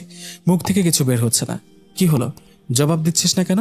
দেখ, এখন যদি চুপ করে থাকিস তাহলে পরে আফসোস করে লাভ হবে না। এবার কিন্তু কেউ মজা করছে না তোর সাথে। করব, চল আমার সাথে। কোথায়? রেহান ভাই কিছু না বলে আমাকে নিয়ে সোজা আব্বুর কাছে গেল। মামা, মামি, মা, তোমরা সবাই এখানে আছো, তোমাদের কিছু কথা বলতে চাই। কি কথা বল? মামা, আমি হিয়াকে বিয়ে করতে চাই। তোমাদের কোনো আপত্তি আছে? আমি রুমের ভেতরে ঢুকিনি, জোর করে দরজার বাইরে থেকে গেছি। ওনার কথা শুনে আমার ভীষণ লজ্জা করছে। কি নির্লজ্জের মতো সবার সামনে বলে দিল। আব্বু বলল, এটা তো খুব ভালো কথা রেহান। ফুপি বলল, আল্লাহ, আমার ছেলে সুমতি হয়েছে। বাবা, আমি অনেক খুশি হয়েছি। বাড়িতে হইচই লেগে গেছে। হাতে মেহেদি দিয়ে বসে আছি। আজ আমার হলুদ ছিল। সবকিছু মনে হয় স্বপ্ন দেখছি। আমি মনে হয় ঘোরের মধ্যে আছি, নয়তো স্বপ্ন দেখছি। যদি তাই হয় তবে এই ঘোর না কাটুক। যদি স্বপ্ন হয় তবে এই স্বপ্ন ছেড়ে জাগতে চায় না। রেহান ভাই যখন আব্বু আম্মুকে বিয়ের কথা বলল, সবাই খুব খুশি হয়েছে। আম্মু আর ফুপি মনে হয় সবচেয়ে বেশি খুশি হয়েছেন। সেটা ওনাদের আগ্রহ আর উৎসাহ দেখে বোঝা যাচ্ছে। পারে তো তখনই বিয়ে দিয়ে দেন। মাঝে 2 দিন সময় গেল। বিয়ের শপিং সবকিছু এই 2 দিনে শেষ হলো। বিয়ের আয়োজন অনেকটা ঘরোয়াভাবেই করা হয়েছে। খুব কাছের স্বজন বন্ধু বান্ধবদের ইনভাইট করা হয়েছে। আপনাদেরও নিমন্ত্রণ রইল বিয়ের। এই 2 দিনে রেহান ভাইয়ের সাথে দেখাও হয়নি। আমি রুম থেকে বের হইনি। আর যখন মাহিয়াপু, দিয়া, রিয়াদ ভাইয়া সবাই আমাকে নিয়ে শপিংয়ে গেল, তখনও ওনাকে দেখেনি। মনে মনে খুঁজেছি, কিন্তু পেলাম না। একটু মন খারাপ ছিল। আজ দুজনের হলুদ সন্ধ্যা একসাথে হলো। সবাই খুব আনন্দ করছে। ওনাকেও খুব সুন্দর লাগছিল, কিন্তু সবার সামনে লজ্জায় আর কথা বলতে পারিনি। মাহিয়াপু আমার হাতে মেহেদি দিয়ে আমাকে রুমে দিয়ে গেছেন। আমার ভাবনা ছেদ পড়ল মাহিয়াপুর কথায়। মেহেদি শুকিয়ে গেছে? হ্যাঁ। তাহলে আয়, তুলে দিচ্ছি। তারপর ফ্রেশ হয়ে ঘুমিয়ে পড়। আচ্ছা, যদিও তোর ঘুম আসবে না জানি, কিন্তু আজ না ঘুমালে কাল তো জাগতে পারবি না, বলেই চোখে টিপ্পনি কাটল। ধুর, তোমার শুধু অসভ্যতা। হ্যাঁ, আমি বললেই অসভ্যতা। ঠিক আছে, দেখব নে। মাহিয়াপু চলে যাবার পরে ফ্রেশ হয়ে বিছানার এলাম, কিন্তু কিছুতেই ঘুম আসছে না। রেহান ভাই কি ঘুমাচ্ছেন? 2 দিনের মধ্যে একবারও কথা হয়নি। উনি ইচ্ছা করলে একবার ফোন দিতে পারতেন, সেটাও দেয়নি। আমি কি করে নির্লজ্জের মতো ফোন দিই, তাই আমিও দেইনি। এসব ভাবতে ভাবতে একটা ফোন আসলো। মোবাইল হাতে নিয়ে দেখি রেহান ভাই। রিসিভ করে কি বলবো ভেবে পাচ্ছি না। মনে হচ্ছে বুকে কেউ হাতুড়ি দিয়ে পেটাচ্ছে। হ্যালো, ঘুমিয়ে পড়েছিলি? না। কি করছিস? শুয়ে আছি। ঘুম আসছে না? আপনি ঘুমাননি? আমারও ঘুম আসছে না। আজকে তোকে অনেক সুন্দর লাগছিল বউ বউ, বলেই হাসলেন। ওনার কথা শুনে আমি মিটিমিটি হাসছি। জানিস, এমন হুট করে সবটা হয়ে যাবে সেটা ভাবিনি। আমিও না। বেচারা ইশতিয়াক। তবে ওকে একটা ধন্যবাদ জানানো দরকার। কেন? ওর জন্যই আজকে এসব হচ্ছে। আচ্ছা, এখন ঘুমিয়ে পড়। কালকে তো সারাদিন অনেক প্রেশার যাবে। আচ্ছা, আর শোন। কি? বিয়ের সাজে চশমাটা পরিস না প্লিজ। আমি চশমা ছাড়া? আচ্ছা ঠিক আছে, পরিস। এমনি বললাম। আমার কি আর সেই কপাল? আমার তো বউ হবে এক কানি। কি? রাগে আমার ইচ্ছে করছে চশমা পরি বলে। এই ভাই বোনগুলো কত নাম দিল আমাকে, কানি, 4 ব্যাটারি। আর আজ উনিও। ভালো হয়েছে আমি কানি। কানি বিয়ে করতে কে বলেছে? করতে হবে না বিয়ে। আচ্ছা আচ্ছা আচ্ছা, সরি সরি, আর বলবো না। এখন রাখি, তুই ঘুমা। আচ্ছা ঠিক আছে। রেহান ভাই ফোন রেখে দিলেন। ভাবনার সাগরে ডুব দিয়ে আমিও ঘুমে তলিয়ে গেলাম। রেহান ভাইয়ের সাথে কথা বলার পরে কখন যে ঘুমিয়ে পড়লাম। সকালে আম্মুর গলা শুনে ঘুম ভাঙল। আম্মু এত উচ্চস্বরে কেন কথা বলছে? ঘুম হালকা হতেই কানে আসলো, বিয়ের দিনও কেউ এভাবে পড়ে পড়ে নিশ্চিন্তে ঘুমায়? এই জীবনে দেখিনি। এবার যদি না উঠি শিয়া, এই যা তো তোর আব্বুকে ডেকে আন। আম্মুর কথা শুনে মনে পড়ল আজকে আমার বিয়ে। তড়িঘড়ি করে উঠে বসলাম। দেখি দিয়া আর আম্মু দাঁড়িয়ে। আম্মুর চোখে মুখে বিরক্তি। এবার উঠে উদ্ধার করেন আমাকে। বিয়ের দিনেও ওনাকে 10 জনে ডেকে তুলতে পারে না। আমি আশেপাশে ভালো করে তাকিয়ে বললাম, আম্মু, তোমরা তো 2 জন, বাকি 8 জন কই? আম্মু আমার দিকে অগ্নি দৃষ্টিতে তাকিয়ে রাগে বিড়বিড় করতে করতে চলে গেল। মাঝে মধ্যে আম্মু যখন রেগে যায় তখন আরেকটু রাগিয়ে দিতে আমার খুব মজা লাগে। তোর কপাল ভালো আজকে তোর বিয়ে, না হলে আম্মু যা রেগে আছেন। কতক্ষণ ধরে ডেকে যাচ্ছে, তোর ওঠার নাম নেই। তাড়াতাড়ি ফ্রেশ হয়ে নিচে আয়। দিয়াও চলে গেল। আজ বিয়ে। মনে পড়তেই হাত পা যেন জমে আসছে। বিয়ে করা এত ঝামেলা? ধুর, এই আধমনের বিয়ের ড্রেস পরে সারাদিন সংসারে বসে থাকা অনেক বিরক্তি লাগছে আমার। আমি কখন এই আজাব থেকে বের হব? প্রাণটা হাঁসফাঁস করছে। ঘরোয়া আয়োজন বললেও আমি তো দেখছি লোকজনের অভাব নেই। এত লোক কোথা থেকে আসলো? রেহান ভাই কিছু সময় পাশে বসেছিল, তারপর উঠে কার সাথে কথা বলায় ব্যস্ত। দিয়া, মাহিয়াপু সবাই ব্যস্ত। এদিকে আমার অবস্থা খারাপ। ওয়াশরুমে যাব তার উপায় নেই। কাউকে সামনে দেখতে না পেয়ে এদিক সেদিক তাকিয়ে মাহিয়াপুকে দেখে ইশারা করতে কাছে আসলো। রাইবাদিনী ননদিনী, পাইছি তোমারে। অনেক তো মজা করছিল আমারে নিয়া। এখন তোমার একটু খাটিয়ে শোধটা নিয়েই নেব। কিছু লাগবে তোর? তোমরা সবাই কই থাকো? এইদিকে আমার দম বেরিয়ে আসছে। আর কত সময় এভাবে থাকতে হবে? কত সময় এভাবে থাকতে হবে সেটা নিয়ে ভাবছিস, নাকি কখন কবুল বলবি তার জন্য তর্স হয়েছে না? ভ্রু নাচিয়ে জিজ্ঞেস করলো মাহিয়াপু। উফ, তুমিও সারাক্ষণ পারো। ওয়াশরুমে যাব কিভাবে? ও আচ্ছা, আয় আমার সাথে। এই লেহেঙ্গা পরে হাঁটা যাচ্ছে না তো। এটা তো একটু ধরে রাখতে হবে, তাই তো? ওই দিয়া। হ্যাঁ, কি হয়েছে বলো? হিয়া ওয়াশরুমে যাবে, একটু হেল্প কর। মাহিয়াপু আর দিয়া লেহেঙ্গা সামলাতে সামলাতে নিয়ে গেল। ওয়াশরুমের গ্লাসে নিজেকে ভালো করে খুঁটিয়ে খুঁটিয়ে দেখছি। উফ, কি সুইট লাগছে আমাকে। ওই হিয়া, ওয়াশরুমে ঢুকে ঘুমিয়ে পড়ছিস? মাহিয়াপু তাড়া দিচ্ছে। ধুর, নিজেকে বউ বউ দেখতে কত সুন্দর লাগছে, ইচ্ছে তো হচ্ছে নিজেকে একটা চুমু খেতে। হাতে একটা চুমু দিয়ে আলতো করে গালে ছুঁয়ে দিলাম। আপুর তারায় ওয়াশরুম থেকে বের হলাম। আপু, আমার কেমন যেন লাগছে। কেমন লাগছে জানি না, হাত পা জমে আসছে, মনে হয় অজ্ঞান হয়ে যাব। লক্ষ্মী বোন আমার, এত টেনশন নিচ্ছিস কেন? এজন্য এমন হচ্ছে। দেখো আমি ঘেমে যাচ্ছি এসির মধ্যে থেকেও। আয় তুই বস এখানে, তোকে ঠান্ডা শরবত করে দিচ্ছি, ভালো লাগবে। আপু আমাকে নিয়ে ব্যস্ত হয়ে পড়ল। আমি মনে মনে হাসছি। খাটো খাটো, খুব মজা করেছিল দুজনে। বেকুব বানিয়ে ছেড়েছ। বিয়ে পড়ানোর সময় কবুল বলতে গিয়ে আমার ভীষণ কান্না পাচ্ছিল। আমি সেই নিজের বাড়িতে থাকবো, বাবা মাকেও ছেড়ে দূরে যেতে হচ্ছে না। আমি যাকে মনে মনে চেয়েছিলাম সেই মানুষই এসেছে আমার জীবনে, তাকেই আপন করে নিচ্ছি, তবুও কান্না পাচ্ছিল। বিয়ে জিনিসটা কেমন, কবুল বলার সাথে সাথে আরেকজন মানুষের জীবনের সাথে আজীবনের জন্য জড়িয়ে যাওয়া, কত দায়িত্ব গ্রহণ করা, নিজের ব্যক্তিগত স্বাধীন জীবন কাউকে প্রবেশাধিকার দেয়া, কত কিছু মাথায় আসছে। বিয়ের পর্ব সমাধান হলো। অবশেষে আমি ওনাকে পেলাম। রাতে মাহিয়াপু দিয়া আমাকে রেহান ভাইয়ের রুমে দিয়ে চলে গেল। রুমটা খুব সুন্দর করে ফুল দিয়ে সাজানো। এই রুমটা আমার অপরিচিত নয়, কতবার এসেছি এই রুমে, তবু একটা অস্বস্তি হচ্ছে। প্রায় আধ ঘন্টা পরে রেহান ভাই রুমে আসলো। ওনাকে দেখে বুকের ভেতর সেই হাতুড়ি পেটানোর শব্দ শুনতে পাচ্ছি। হাত পা ঝিমঝিম করছে। রেহান ভাই আর আমি একটা রুমে, আমরা স্বামী স্ত্রী। ভাবতে আমার, উনি কি বলবেন এখন? আমি তো কথা খুঁজে পাচ্ছি না। এখানে স্ট্যাচু হয়ে আছিস কেন? ঠিক আছিস তো? ওনার কথা শুনে বুকের ওপর থেকে একটা পাথর সরে গেছে যেন। ঠিক আছে। রেহান ভাই আমার দিকে তাকিয়ে আছে। আমি চোখ নামিয়ে নিলাম। তোকে আজ অনেক সুন্দর লাগছে। ওনার কথা একটু লজ্জা পেলাম, চোখ নামিয়ে নিলাম। জামাইকে সালাম করতে হয়, সেটাও জানিস না? এই রে, মাহিয়াপু কি যেন বলেছিল? হ্যাঁ, সালাম করতে বলেছিল বোধ হয়, ভুলে গেছি। তড়িঘড়ি করে সালাম করতে উঠতে গিয়ে পড়ে যাচ্ছিলাম। আরে আস্তে আস্তে, টুপ করে সালাম করে নিলাম। আরে আরে, সালাম করতে হবে না, এমনিই বললাম। তুই এত অ্যাবনর্মাল বিহেভ করছিস কেন? Take it easy. তুই ফ্রেশ হয়ে আয়, একসাথে নামাজ পড়ব। ফ্রেশ হয়ে দুজন একসাথে নামাজ আদায় করলাম। অন্যরকম একটা প্রশান্তিতে মন ভরে গেল। বেডের একপাশে বসে আছে। রেহান ভাইও এসে একটা বালিশে হেলান দিয়ে বসলেন। ওখানে বসে আছিস কেন? এখানে আয়। আমিও বাধ্য মেয়ের মতো ওনার পাশে গিয়ে বসলাম। রেহান ভাই আমার হাতটা টেনে নিজের হাতের মুঠোয় নিয়ে নিলেন। ওনার স্পর্শে অদ্ভুত একটা অনুভূতি হচ্ছে আমার। ওই দিন আমার কথায় খুব কষ্ট পেয়েছিলি? হালকা মাথা নেড়ে জবাব দিলাম। আমি নিজেই বুঝতে পারছিলাম না কি করব, সবাই কিভাবে রিয়েক্ট করবে। কিন্তু যেদিন ইশতিয়াককে দেখলাম তোর পেছনেই বেশি ঘুরঘুর করছে, আমার খুব রাগ হচ্ছিল। আপনি জেলাস ছিলেন? হ্যাঁ ছিলাম। তোর পাশে অন্য কাউকে সহ্য করতে পারবো না, সেটা অনেক আগেই বুঝতে পেরেছি। কিন্তু কিন্তু কি? বিবেক বাধা দিচ্ছিল। মনে হচ্ছিল আমার আর তোর মাঝে অনেক গ্যাপ। জেনে শুনে তোকে অসম একটা সম্পর্কে জড়াতে ইচ্ছা করছিল না। রেহান ভাইয়ের কথাগুলো শুনে আমিও স্বাভাবিক হয়ে গেলাম। ভয়, অস্বস্তি অনেকটা কেটে গেছে। ওহ, এখন বুঝি বয়স কমে সমান হয়ে গেছে? তা কমেনি, আবার 10 বছর কমে গেছে। অনেক রাত হয়ে গেছে গল্প করতে করতে। রেহান ভাই বলল, সারাদিন তো অনেক ধকল গেল, চল ঘুমাই। আমিও সায় দিলাম। আমি যখন বালিশটা ঠিক করতে শুতে যাব, তখন উনি বললেন, সত্যি ঘুমাবি? এ কথা শুনে ওনার দিকে ফিরে তাকিয়ে বললাম, হ্যাঁ, আপনি তো বললেন। আচ্ছা ঠিক আছে, ঘুমা। আমি যখনই শুতে যাব তখনই উনি ওনার হাত দিয়ে আমাকে টেনে ওনার বুকে নিলেন। ওখানে ঘুমাতে কে বলল তোকে? তো কোথায় ঘুমাবো? এখানে, বলে আমাকে বুকে জড়িয়ে নিলেন। উফ, এভাবে কেউ ধরে রাখলে আমি ঘুমাতে পারি না। এখন থেকে এভাবেই ঘুমাতে হবে, বলে কপালে একটা চুমু দিলেন। কি কি করছেন? আমার বুকে আমি দিলাম, তোর কি সমস্যা? চুপচাপ ঘুমা, বলে চোখ বন্ধ করে নিলেন। ওনার এতটা কাছে আমি ওনার প্রতিটি হার্টবিট শুনতে পাচ্ছি। ওনার নিঃশ্বাস ছুঁয়ে যাচ্ছে আমায়। পরদিন সকালে আম্মু, ফুপি, মাহি আপু নাস্তা তৈরি করছে। আমিও গেলাম।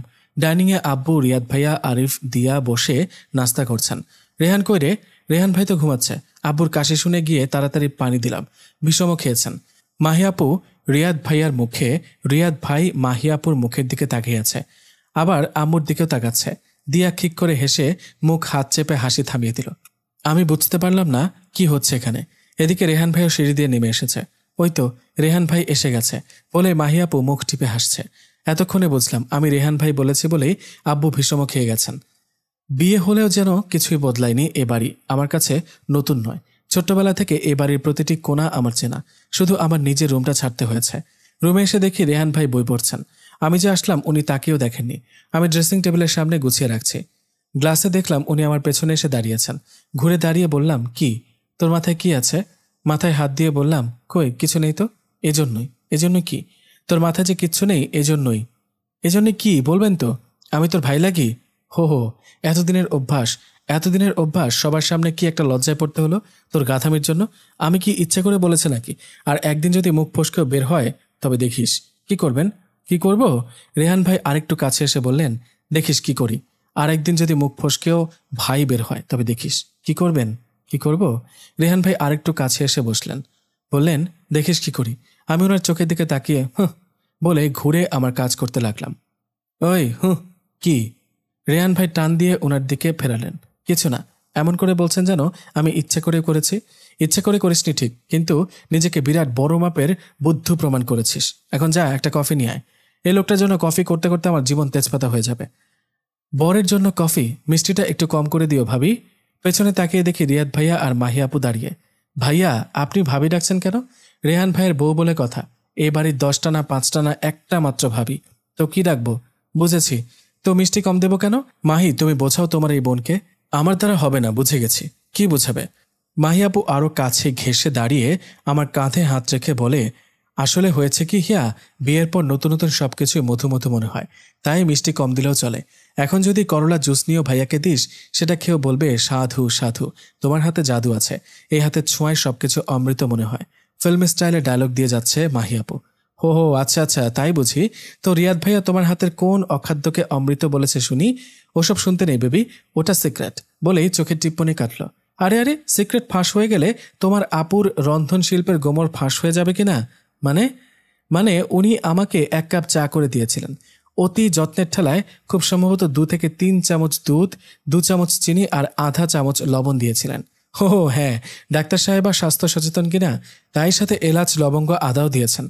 বুঝতে পারছো কত সুস্বাদু হয়েছিল? তুমি আবার আমাকে খোঁটা দিচ্ছ? আমি কি জানতাম নাকি লিকার চায়ে আদা লবঙ্গ এসব দেয়, দুধ চা দেয় না? জীবনেও আর কিছু করে খাওয়াবো না। রিয়াদ ভাইয়ার কথা শুনে আমি হাসতে হাসতে শেষ। আসলে মাহি আপু কখনো কিচেনে যায়নি, সবসময় পড়াশোনা নিয়ে ব্যস্ত থাকতো, আর রান্নায় কখনো কোনো আগ্রহই ছিল না।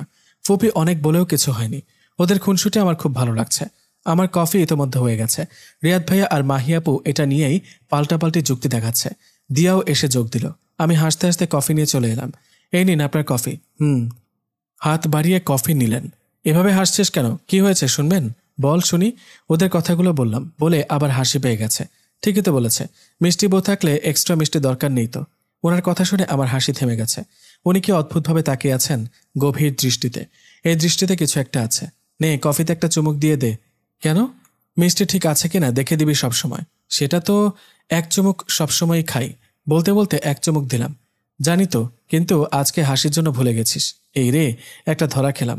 জানেন মানে? ওই যে আমার কফির কাপে আমার আগে একটা বিড়াল মুখ দেয়, সেটা আমি জানি। আমি বিড়াল? উনি হাসতে হাসতে কফিতে চুমুক দিচ্ছেন। কারো উপকার করলে এমনই কথা শুনতে হয়। ঠিক আছে, আর দেব না। আমি মন খারাপ করে জানালার পাশে গিয়ে দাঁড়ালাম। কাঁধে গরম একটা বাতাস অনুভব করলাম।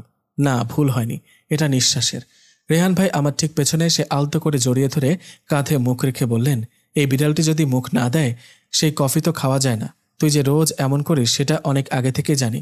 একদিন দেখেছিলাম, তারপর কিছুদিন খেয়াল করে দেখেছি। শোন, আমাকে ওনার দিকে ফেরালেন। কি? আমি কিন্তু জেনে শুনেই কফি খেতাম।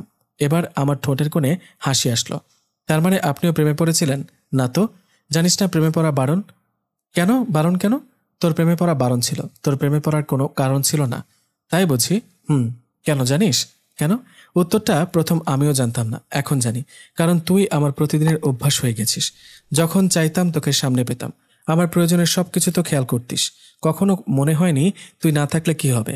তুই যখন আমার নিত্যদিনের অংশ হয়েছিলি, তাই তোর মাঝে মজে গেছি। কখন নিজেই তো বুঝিনি। বলে কপালে একটা চুমু খেলেন। আমার চোখ ভিজে গেছে। আমি ভাবতাম এই মানুষটা আমার অনুভূতি বুঝে না, অথচ এই মানুষটাই আমার থেকে বেশি ভালোবেসে গেছে নিজের অজান্তে। আপু, দিয়া দরজার বাইরে থেকে ডাকলো।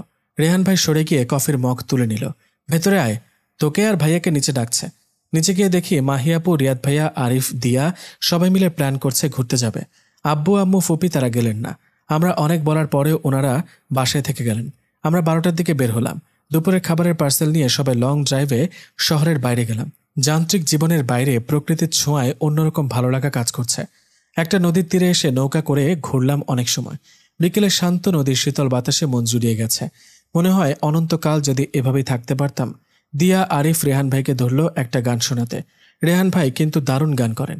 সে ছোট্টবেলায় কত শুনেছে ওনার গান, বাসায় প্রায়ই গাইতেন, কিন্তু বাইরে থেকে ফেরার পরে আর গাইতে শুনিনি। আজ সবাই ধরল গাইতে, কিন্তু উনি রিয়াদ ভাইয়া থাকায় একটু ইতস্তত করছেন। মাহিয়াপু রিয়াদ ভাইয়ার অনুরোধ শেষ পর্যন্ত একটা গান ধরলেন। ভালোবেসে সখী নিভৃতে যতনে আমার নামটি লিখো তোমার মনেরও মন্দিরে। আমার পরাণে যে গান বাজিছে তাহার তালটি শিখো তোমার চরণ মঞ্জিরে। ধরিয়া রাখিও সোহাগে আদরে আমার মুখর পাখি তোমার প্রাসাদ প্রাঙ্গণে। মনে করে সখী বাঁধিয়া রাখিও আমার হাতের রাখি তোমার কনক কঙ্কনে।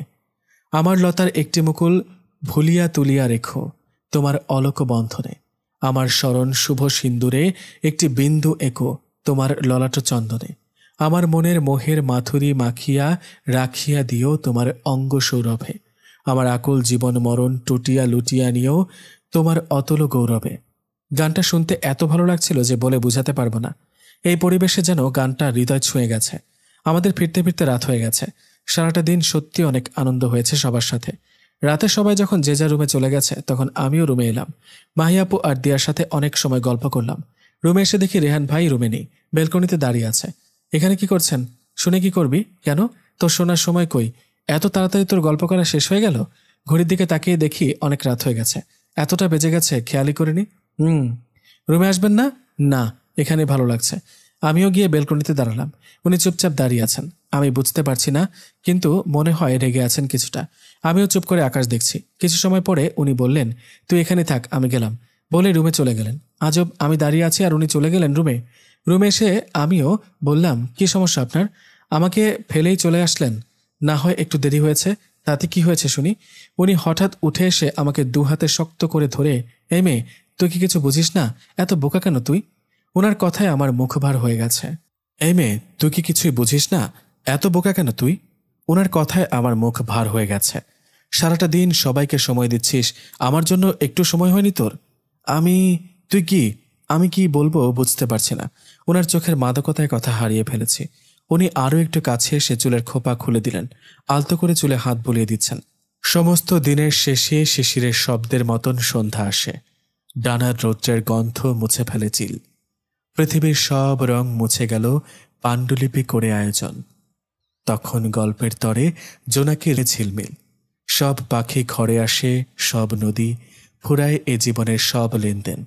থাকে শুধু অন্ধকার, মুখোমুখি বসিবার বনলতা সেন।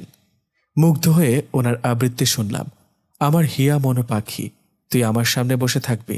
বাবা, কি? কিছু না, মুচকি এসে বললাম, ঘুমাবি না? চলো ঘুমাই। আমি চুপচাপ শুয়ে আছি। উনি আধশোয়া হয়ে আমার মাথায় হাত বুলিয়ে দিচ্ছেন। একবার ফিরে দেখি উনি তাকিয়ে আছেন। বুকের ভেতর ধপ করে উঠল। তার দৃষ্টির মাদকতায় আমি ডুবে যাচ্ছি। উনি দু চোখের পাতায় যখন চুমু খেলেন, যেন আমার শরীরের শিরায় উপশিরায় শিহরণ বয়ে গেছে, নিঃশ্বাস ভার হয়ে গেছে। ভীরু পাখির মতো তার বুকে মুখ লুকিয়েছি। চাতক পাখি এক ফোঁটা বৃষ্টি পেয়ে যেমন উচ্ছ্বসিত, রেহানের বুকে আমিও এক ফোঁটা বৃষ্টি হয়ে নামলাম। জানালা গলিয়ে এক ফালি চাঁদ সাক্ষী হয়ে রইল। অন্যরকম একটা সকাল। সকালটা এত সুন্দর হতে পারে আগে কখনো বুঝিনি। ভোরের সূর্যোদয় জীবনে নতুন করে বাঁচার হাতছানি দিয়ে গেল। রেহান আমার কোলে মাথা রেখে শুয়ে আছে।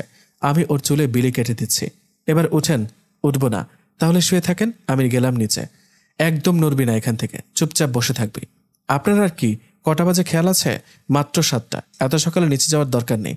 সবাই তো আছেই। সেই জন্য সবাই আছে বলেই যাব। আপনি থাকেন।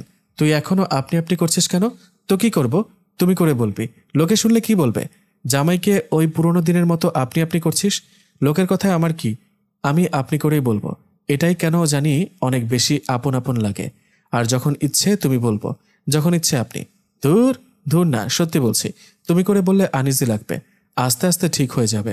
আচ্ছা ঠিক আছে। না ঠিক নেই। কি ঠিক নেই? আপনি যে তুই তুই করে ডাকেন। যা, এখন থেকে আমিও আপনি করেই বলবো। ধ্যাত, আচ্ছা তুমি করে বলবো। ঠিক আছে। না, আবার কি না? তুই করে বলবেন সবসময়। হ্যাঁ, তুই করে বলি। আর যখন বাচ্চারা দেখবে ওদের আম্মুকে তুই করে বলি, তাও একজন টিচার হয়ে কিভাবে বল? চিন্তা করো, উনি বাচ্চা কাচ্চা চিন্তা করে ফেলেছেন। আপনি আসলে একটা কি? শেষ কর কথাটা। বলছি, উঠে বসেন। ঠেলে তুলে দিলাম। আপনি একটা নির্লজ্জ। লজ্জা শরম নাই। ঘড়ির দিকে তাকাই দেখেন আর 1 মিনিটও আমি নাই বলেই প্রায় আমি দৌড়ে বেরিয়ে গেলাম। এই হিয়া, শোন শোন, উনি ডাকছেন। আমি শুনে মিটিমিটি হাসছি। ভাইয়া তোকে ডাকছে তো। রুম থেকে বেরিয়ে মাহি আপুর সাথে দেখা। কই, ডাকুক বলেই আমি মৃদু হেসে চলে আসছিলাম। আপু খপ করে হাত ধরে বলল, কি ব্যাপার, আজ একটু বেশি খুশি খুশি লাগছে কেন? প্রতিদিনকে আমাকে কাঁদতে দেখো? তা দেখি না, কিন্তু এতটা খুশিও দেখিনি। কিন্তু আজ তোর চোখে মুখে ঠোঁটে খুশির ঝিলিক, সেটা তো লুকাতে পারবি না। মাহিয়াপুর কথায় আমি আরও লজ্জা পেলাম। এমন সময় ফুপি আমাদের দেখে ডাক দিলেন। আমিও হাঁপ ছেড়ে বাঁচলাম। আজ মাহিয়াপু আর রিয়াদ ভাইয়া তারা চলে গেছে। একটু ফাঁকা ফাঁকা লাগছে। কত আনন্দ করেছি একসাথে, ছোট থেকে বড় হয়েছি। আপু কত দূর চলে গেল, রেহান কতটা ভালোবাসে সেটা প্রকাশ করতে পারেনি। হয়তো ওর অনুভূতিগুলো নিজ থেকে প্রকাশ করতে পারে না, কিন্তু সেগুলো ওর পাগলামের মধ্যেই প্রকাশ পেয়ে যায়। দুদিন পরে ফুপি নাস্তার টেবিলে বসে বলল, তোরা কদিনের জন্য ঘুরে আয়। রেহান আমার দিকে তাকিয়ে মিটমিটে হাসছে। আমরা ঘুরতে গেলাম। আমার বরাবরই পাহাড় পছন্দ। প্রথমে সমুদ্র দেখলাম, তারপর পাহাড়ে। সবকিছু ছাপিয়ে রেহানের সাথে কাটানোর সময়গুলো অনেক বেশি ভালো লাগার। পাহাড়ে আমাদের সময় যেন আরো বেশি ভালো কাটছে। দুজন পাহাড়ি রাস্তায় হাত ধরে হেঁটেছি। সন্ধ্যায় দুজন পাশাপাশি বসে উপভোগ করেছি পাহাড়ি সন্ধ্যা। রাতে খাবার পরে দুজনে বসে আছি। আমি রেহানের কাঁধে মাথা এলিয়ে দিয়েছি। ও গুনগুন করছে।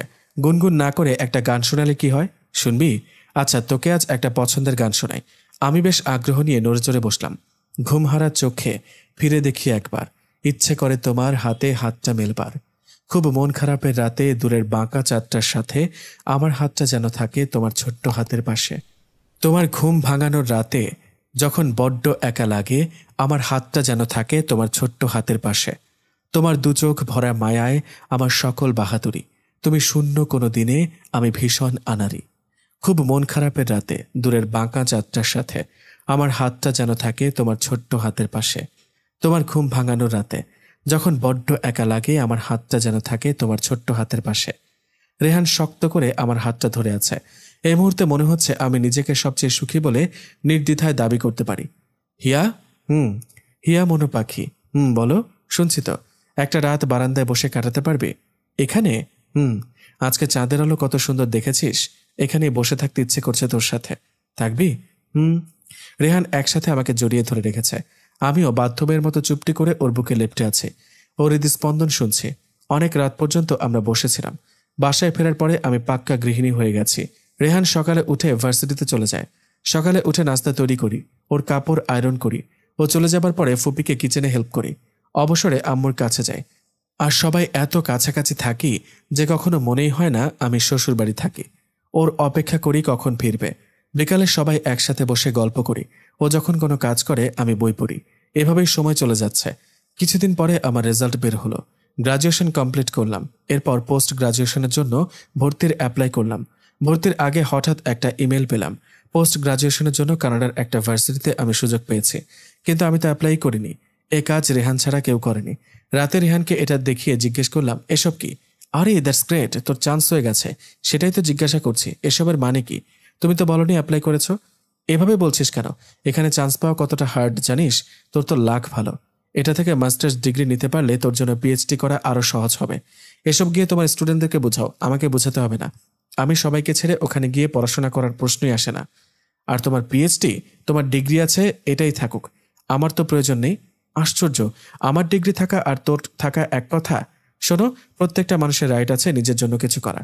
তার মানে কি আমি কিছু করতে চাইলে বাইরে গিয়ে পড়তে হবে? এখানে পড়ে কি কেউ হয়নি? সবাই বাইরে গিয়ে পড়ে। আচ্ছা আচ্ছা ঠিক আছে, মাথা ঠান্ডা কর, আমরা এটা নিয়ে পরে কথা বলবো। কিছুদিন সময় আছে, ভেবেচিন্তে সিদ্ধান্ত নেওয়া যাবে। রেহানের এমন কাজে আমি শুধু অবাকই হইনি, ভীষণ রাগও হচ্ছে। রাতে আমি বেডে এসে পাশ ফিরে শুয়ে আছি। রেহান কি কাজ করছিল ল্যাপটপে। এর মধ্যে রেহানও কোনো কথা বলেনি। আমিও চুপচাপ শুয়ে। রেহানের দিকে না তাকিয়েও বুঝলাম ও বেডে এসেছে। কি হয়েছে, এত চুপচাপ করে শুয়ে আছিস? কিছু না। কিছু তো একটা হয়েছে। কি হয়েছে বল। কিছুই হয়নি। কি বলবো? আমার দিকে ফিরে কথা বল। দেওয়ালের সাথে কথা বলছিস নাকি? এদিকে ফির। রেহান জোর করে ওর দিকে ফেরালো। তুই বালিশ ভিজিয়ে ফেলেছিস। কি হয়েছে শুনি, বল। বললাম তো কিছু হয়নি। রাগ করেছিস? তুমি আমাকে দূরে পাঠিয়ে দিতে চাও, এজন্য কাঁদছিস? বোকা মেয়ে। রেহান বুকে জড়িয়ে ধরল। তুই ভাবলি কি করে তোকে দূরে পাঠিয়ে দিতে চাই? তাহলে এটা করলা কেন? ঠিক আছে, তুই যদি যেতে না চাস তবে আমি জোর করব না। তবে তবে কি? আমার খুব ইচ্ছে ছিল তুই ওখান থেকে পোস্ট গ্রাজুয়েশন করবি। পিএইচডি তো এমনি বললাম। সেটা তো বললেই হয়ে যাবে না, অনেক সময় লাগবে, কমপক্ষে 5 থেকে 6 বছর। আর এর আগে কত প্রসেস করতে হবে? তোর ইচ্ছে হলে করতে পারবি, পরে এখানে থেকেই। কিন্তু এটাতে তো মাত্র 1 বছরেরই ব্যাপার। 1 বছর তোমার কাছে কম মনে হচ্ছে? আমি কিভাবে থাকবো? থাক, যেতে হবে না, এখন চুপটি করে ঘুমা। আর শোন, তুই 6টা মাস যদি থাকতে পারতিস, তাহলে আমিও একটা লম্বা ছুটি পেতাম বাইরে যাবার জন্য। 6 মাস? আর বাকি 6 মাস?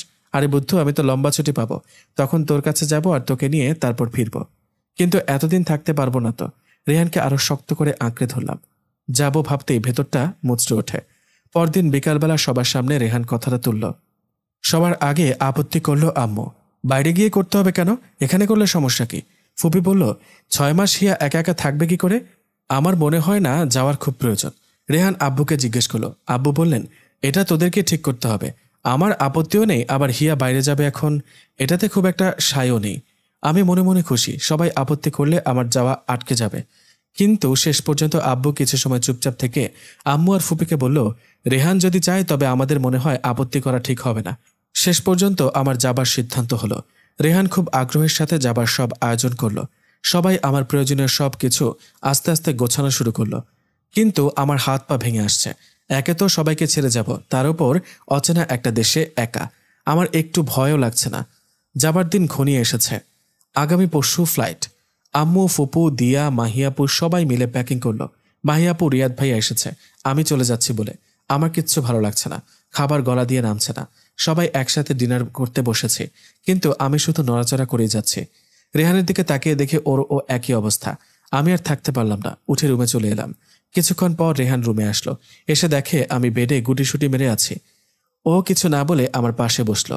আমার পিঠে হাত রেখে বলল, এভাবে যদি মন খারাপ করিস তাহলে তো তোমার বুঝি একটু কষ্ট হচ্ছে না? রেহান কপালে চুমু খেয়ে বুকে জড়িয়ে রাখে তার। ভীষণ কষ্ট হচ্ছে।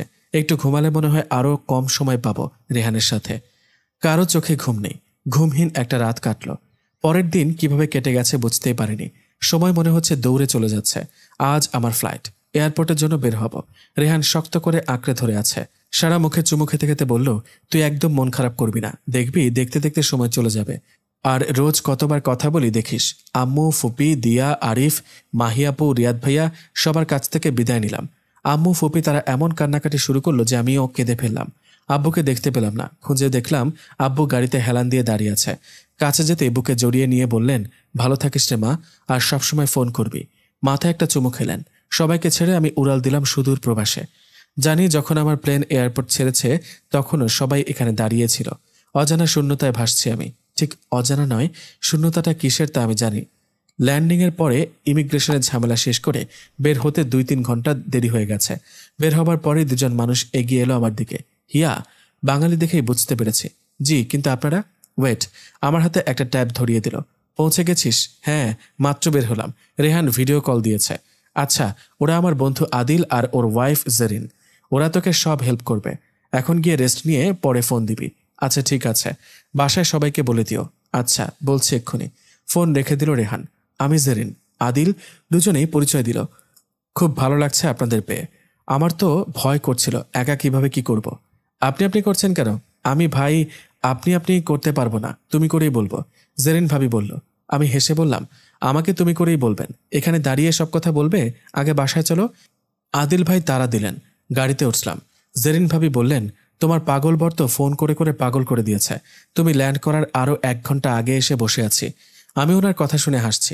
এখানে আমার অ্যাডমিশন হয়ে গেছে, একদম অন্যরকম পরিবেশে। দিনগুলো কেটে যাচ্ছে। প্রতিদিনই কয়েকবার করে রেহান ফোন দিচ্ছে, আর অন্যরাও তো দিচ্ছি। জেরিন ভাবি আমাকে অন্য কোথাও যেতে দেননি। বাধ্য হয়ে ওনাদের সাথেই থেকে গেলাম। এতে অবশ্য আমার ভালোই হয়েছে, কারণ একা একা সময় কাটতো না। ওনাদের সাথে ভালোই সময় যাচ্ছে। বেশ কিছুদিন পরে ভাবি কিছু বাঙালি পরিবারকে ইনভাইট করলেন। সবার সাথে পরিচয় করিয়ে দিলেন। এর মধ্যে একটা সুন্দরী মেয়ে আসলো। সবার সাথে খুব হেসে হেসে কথা বলছিল। বুঝতে পারলাম সবার খুব পরিচিত। মেয়েটা বেশ কয়েকবার আমার দিকে তাকিয়েছে। ভালো করে খেয়াল করলাম মেয়েটা আমাকে ভালো করেই পর্যবেক্ষণ করছে। এতে আমি খানিকটা বিব্রত বোধ করছিলাম। মেয়েটা আমার কাছে এসে বলল, তুমি হিয়া? জি, তোমার কথা অনেক শুনেছি, ভালো লাগলো দেখা হয়। আমার কথা শুনেছেন কার কাছে?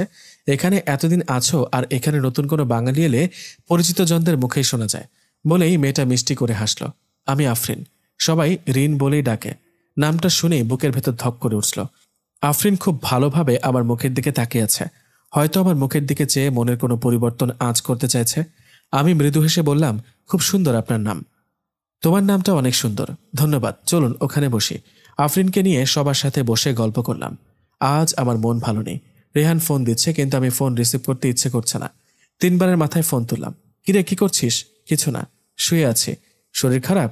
না তো, ভালো আছি। তুমি কি করছো? এত সময় ধরে ফোন দিচ্ছি, ধরিসনি কেন? কি হয়েছে বল। আরে কিছু হয়নি, বুঝতে পারিনি রিং হচ্ছে যে।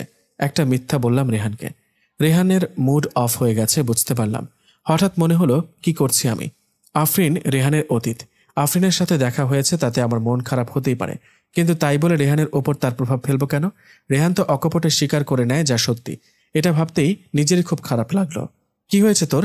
আজ ভীষণ অন্যমনস্ক লাগছে। কিছু হয়নি গো। একটা কথা বলবো? বল। আজ আফরিনের সাথে দেখা হয়েছে। কোথায়? জেরিন ভাবি অনেককে ইনভাইট করেছিল, আফরিনও এসেছিল। কথা বলেছিস? ও নিজে থেকে এসেই কথা বলল। আমি তো চিনতাম না।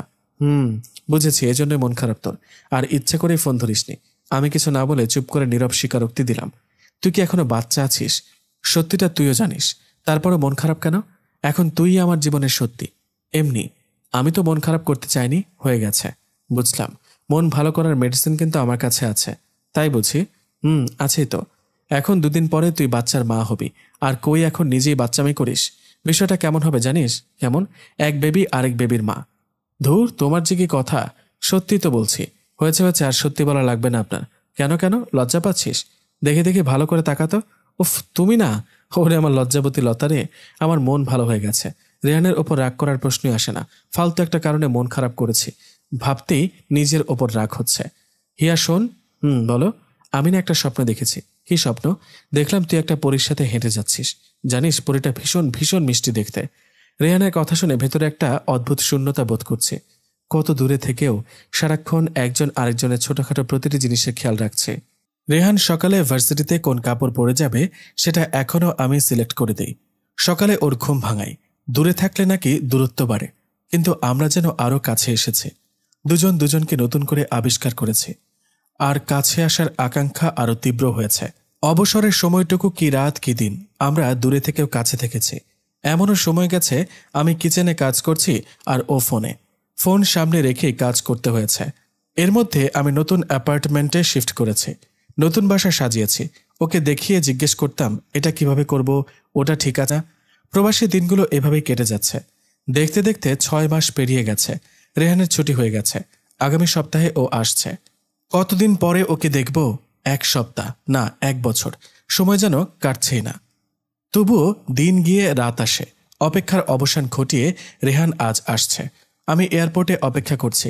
রেহানকে দেখে এতটাই খুশি হলাম যে প্রকাশের ভাষা খুঁজে পাচ্ছি না। রেহানকে দৌড়ে গিয়ে জড়িয়ে ধরলাম। একেবারে ওর বুকে মিশে গেছি। হিয়া মনো পাখি। কপালে একটা চুমু দিল। তারপর দুজন বাসায় ফিরলাম। রেহান আবার আমার কাছে। একাকিত্ব ঘুঁচে আমার স্বপ্নের দিনগুলো আবার ফিরে এলো। একজোড়া চড়ুই পাখির সংসার। রেহানের বুকে লেপ্টে আছি, একদম ছাড়তে ইচ্ছে করছে না। রেহানও এমনভাবে আঁকড়ে রেখেছে। আজকে তোকে অনেক সুন্দর লাগছে। ও ও কি, তার মানে আগে সুন্দর ছিলাম না? আজকে সত্যি অনেক বেশি সুন্দর লাগছে গো। ইচ্ছে করছে। কি বলবো না? বলো না।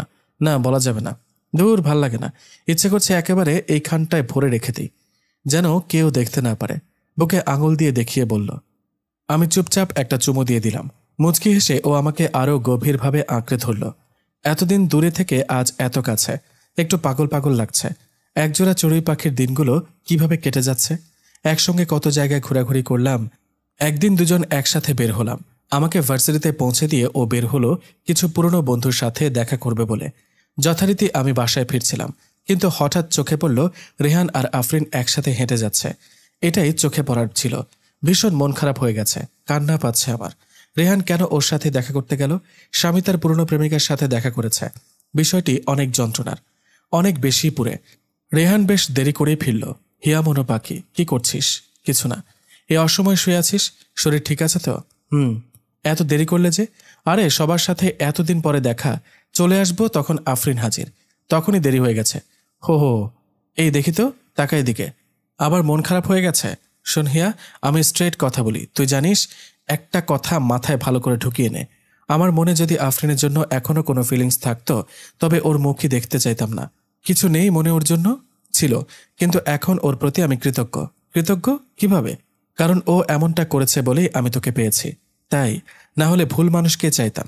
এবার আমি সত্যিই কেঁদে ফেললাম, ওকে আঁকড়ে ধরলাম। তুমি ওর সঙ্গে কথা বলবা না, বললে আমার কষ্ট লাগে। দূর পাগলি, আফরিনের সাথে কথা বললে তুই যদি কষ্ট পাস তাহলে আমি কথা বলবো না। আর তাছাড়া ওর সঙ্গে তো আমার এত বছর পরে দেখা, ভদ্রতার খাতিরেও কথা বলতে হয়েছে। রেহান আমার চোখ মুছে দেয়। এখন তাড়াতাড়ি ডাইনিং আয়, খুব ক্ষুধা পেয়েছে।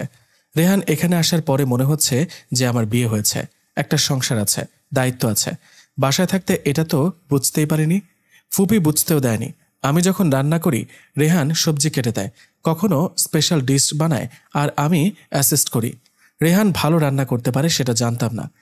ও যখন বাইরে ছিল তখন থেকেই পারে, কিন্তু বাসায় কখনো করতে দেখিনি। জৌলুস ভরা টরন্টো শহরে আমাদের দিনগুলো কেটে যাচ্ছে। জেরিন ভাবি, আদিল ভাই, ওনাদের ইনভাইট করলাম। ওনাদের সাথে একটা দিন খুব আনন্দে কাটালাম। এর মধ্যে রেহানের কিছু বন্ধুদেরও ইনভাইট করেছিলাম। সব মিলিয়ে বেশ ভালো সময় কাটছে। আম্মু ফুপি তো চিন্তা করছেন কিভাবে থাকছি, কি খাচ্ছি। কত বুঝিয়েছি, বোঝে না। প্রতিবেলায় খোঁজ নিতেন। রেহান আসার পরে ওনারা একটু শান্ত হয়েছেন। এখানে একটা মিনি বাংলাদেশ আছে। বাংলাদেশি মোটামুটি সব কিছুই পাওয়া যায়। বাঙালি খাবার, কাপড় থেকে শুরু করে সব ধরনের সবজি এখানে পাওয়া যায়। কানাডা শীতল দেশ, আমার বেশ ভালো লাগে। রেহানের কোল ঘেঁষে ঘুমাতে আরও বেশি ভালো লাগে। বেশ বেলা হয়ে গেছে, কিন্তু ওঠার কোনো তাড়া ছিল না। ঘুম হালকা হবার পর আরও গুটিসুটি মেরে রেহানের কাছে ঘেঁষে গেছি। তখনই দরজায় কেউ এসেছে। উঠতে ইচ্ছে করছে না। রেহান ভাবল আমি ঘুমে। ও নিজে গিয়েই দরজা খুলল। বেশ অনেক সময় হয়ে গেছে, রেহান রুমে আসছে না। নিশ্চয়ই কোনো বন্ধু পেয়ে গল্পে মজে গেছে। আমি আরও অনেক সময় পরে রুম থেকে বের হয়ে দেখি আফরিন এসেছে। আমার উপস্থিতি তারা টের পায়নি। আফরিন রেহান পাশে বসে ওর হাত ধরে কিছু একটা বলছে। এটা দেখার পর আমার মনে হচ্ছে আমার কলিজা ছিঁড়ে ফালাফালা হয়ে যাচ্ছে। ওদের কথাও আমার কানে এলো। রেহান, আমি একটা ভুল করেছিলাম, কিন্তু আমি তোমাকে ভুলতে পারিনি। প্লিজ তুমি ফিরে আসো আমার লাইফে, প্লিজ। কি বলছো এসব তুমি? আমি ম্যারিড, আমার সংসার আছে। এটা কিভাবে সম্ভব? সম্ভব, তুমি চাইলেই সম্ভব। কিভাবে? তুমি হিয়াকে ছেড়ে দাও, ওকে দেশে পাঠিয়ে দাও। কি সব বলছো? এটা অসম্ভব। হিয়া শুনলে কতটা কষ্ট পাবে তোমার ধারণাও নেই। প্লিজ রেহান, আমার কথা শোনো, আমার দিকে তাকাও। আফরিন রেহানের মুখ দু হাতে ধরে ওর দিকে ফেরায়। আমরা একসাথে কত সুন্দর সময় কাটিয়েছি। এই শহরে কত স্মৃতি আছে আমাদের, তোমার মনে নেই? ভুলে গেছো তুমি? না, ভুলিনি, মনে আছে আমার। এটাও মনে আছে যে তুমি কি করেছিলে। সরি রেহান, আমি ভুল করেছিলাম। পরে রিয়েলাইজ করতে পেরেছি আমি কত বড় ভুল করেছি। আমি তোমাকে হারিয়ে বুঝতে পেরেছি। এখন এসব বলে কি হবে রিন? রেহান প্লিজ, তুমি জানো আমি সংসার করতে পারিনি। তোমাকে ছাড়া অন্য কারোর সাথে সংসার করা সম্ভব হয়নি। দেখো, আমার মা আছে, ফ্যামিলি আছে। এসব এখন চিন্তা করে লাভ নেই। আফরিন কিছুক্ষণ থমকে থেকে বলল, তুমি আমাকে ভালোবাসো না? জানি না। আমার চোখের দিকে তাকিয়ে বলো। রেহান ওর চোখের দিকে তাকায়। বলো, জানি না। আমি এখানে কেন এসেছ? চলে যাও। মিথ্যা বলতে পারবে না জানতাম, কিন্তু সত্যিটা স্বীকার করতে ভয় পাও তুমি। আমাকে ভালোবাসো, এটাই সত্যি। রেহান চুপ করে আছে। রেহানের চুপ হয়ে থাকা যেন নীরব স্বীকারোক্তি। আমার পায়ের নিচ থেকে যেন আস্তে আস্তে মাটি সরে যাচ্ছে। আমি এখানে দাঁড়িয়ে থাকা সম্ভব হচ্ছে না। রেহান, তুমি যেখানে বলবে আমি সেখানেই থাকবো তোমার সঙ্গে। কিন্তু কিভাবে কি করব বুঝতে পারছি না। হিয়াকে মাত্র কিছুদিন বাকি, তারপর ও চলে যাবে। তুমি থেকে যাও, ওকে একাই পাঠিয়ে দাও কিছু একটা বলে। তারপর যা হবার হবে, পরে সেটা দেখা যাবে। আচ্ছা, দেখা যাক। তোমাকে অনেক ভালোবাসি। আমি জানতাম তুমি আমাকে ফিরিয়ে দেবে না। আফরিন রেহানের কাঁধে মাথা রাখে। রেহান হয়তো ইতস্তত করছে, কিন্তু এক হাতে আফরিনের হাত ধরে আছে। আর কোনোদিন ছেড়ে যাবে না বলো? প্রমিস রেহান? কখনোই ছেড়ে যাব না। ওরা নিবিড়ভাবে বসে আছে। ওই বাসায় আমিও আছি। রেহান বোধহয় সেদিকে তোয়াক্কাই করছে না। কি করবো এখন আমি? আমার পৃথিবীটা যেন থমকে গেল। আমার রেহানকে হারিয়ে ফেলেছি। এখন মনে হচ্ছে ও এই জন্যই আমাকে এখানে পাঠিয়েছে, যাতে ওর আসার পথ হয়। না হলে ফুপিওকে আসতে দিত না। আমার সংসারটা শেষ হয়ে যাচ্ছে। রেহান এটা করতে পারে না। ওকে না পেতাম সেটাই এক যন্ত্রণা। এটা নিয়ে বাঁচতে পারতাম, কিন্তু রেহান এভাবে আমাকে ছেড়ে যাবার পরে আমি মনে হয় না আর বাঁচতে পারবো। কেন করেছো এমন রেহান? এটা তুমি করতে পারো না। আমার হাত পা অবশ হয়ে যাচ্ছে। আমি নিঃশ্বাস নিতে পারছি না। চোখ ফেটে যাচ্ছে। তীব্র যন্ত্রণা হচ্ছে। মনে হচ্ছে বুকের ওপর ভারী একটা পাথর চাপা দিয়ে রেখেছে কেউ। গলায় কেউ দুহাত চেপে ধরে আছে। সমস্ত শরীর বেয়ে কি যেন একটা অদৃশ্য শক্তি আমাকে বেঁধে রেখেছে। আমি নড়তেও পারছি না। আমার সমস্ত শরীর ঘেমে একাকার। এই মৌসুমে হাড় কাঁপানো শীতের মধ্যেও ঘেমে সমস্ত শরীর ভিজে গেছে। রেহান আমার পাশে গভীর ঘুমে। আমি দুঃস্বপ্ন দেখেছি। এই স্বপ্ন দেখার পর মনে শান্তি পাচ্ছি না। একটা অস্বস্তি হচ্ছে। রেহানকে বলছিও না। এসবের মধ্যে আমার ফাইনাল টার্ম শেষ। কয়েকদিন অক্লান্ত পরিশ্রম করে থিসিস জমা দিলাম। রেহান পুরোটা সময় হেল্প করেছে। কখনো সাথে বসে নেট সার্চ, কখনো বই ঘেটে ইনফরমেশন নোট করে দিয়েছে, কখনো নিজেই রান্নাবান্না করে ফেলেছে। কিন্তু মাথা থেকে সেই স্বপ্ন সরছে না। এটা যেন পেছনে তাড়া করে বেড়াচ্ছে। তার আরও একটা কারণ আছে। আফরিনের সংসারটা বেশি দিন টেকেনি, সেটা জেরিন ভাবির কাছে শুনেছিলাম। আর এসব স্বপ্ন দেখে ভেতরের অশান্তি কেবল বাড়ছেই। রেহান একদিন জিজ্ঞাসা করলো, তোর কি হয়েছে? কই কিছু হয়নি তো। কিছু একটা হয়েছে, বেশ কিছুদিন থেকে খেয়াল করছি তুই অন্যমনস্ক হয়ে থাকিস। কিছু হয়নি। আমি এখানে এসেছি বলে তোর ভালো লাগছে না, তাই না? ধুর, কি যে বলো না তুমি। সত্যি তো বলছি, এখানে আফরিন আছে আর আমিও এখানে এসেছি। দেখা হয়েছে, কথা হয়েছে। এটা তোর পছন্দ হচ্ছে না সেটা জানি। বাদ দাও এসব কথা। বাদ দিব কেন? এসব কিছুই না তাই। আর তোমার মাথায় কি সারাক্ষণ আফরিনই ঘুরে? ওকে নিয়েই কথা বলতে হবে কেন শুনি? তুই বলতে বাধ্য করছিস তাই। তোর ব্যবহার বদলে গেছে এই কদিনে। অন্য কোনো কারণ থাকলে বল। কে আফরিন? ওকে বিশেষ কেউ যাকে নিয়ে আমাকে ভাবতে হবে? আমি সেটা মনে করছি না। আর যদি তোমার মনে হয় সেখানে আমার কিছু বলার নেই। হিয়া, মনে হচ্ছে না তুই একটু বেশি রিয়েক্ট করছিস? আমি কিছু না বলে পাশ ফিরে শুয়ে পড়লাম। রেহান দীর্ঘ সময় চুপচাপ বসে রইল।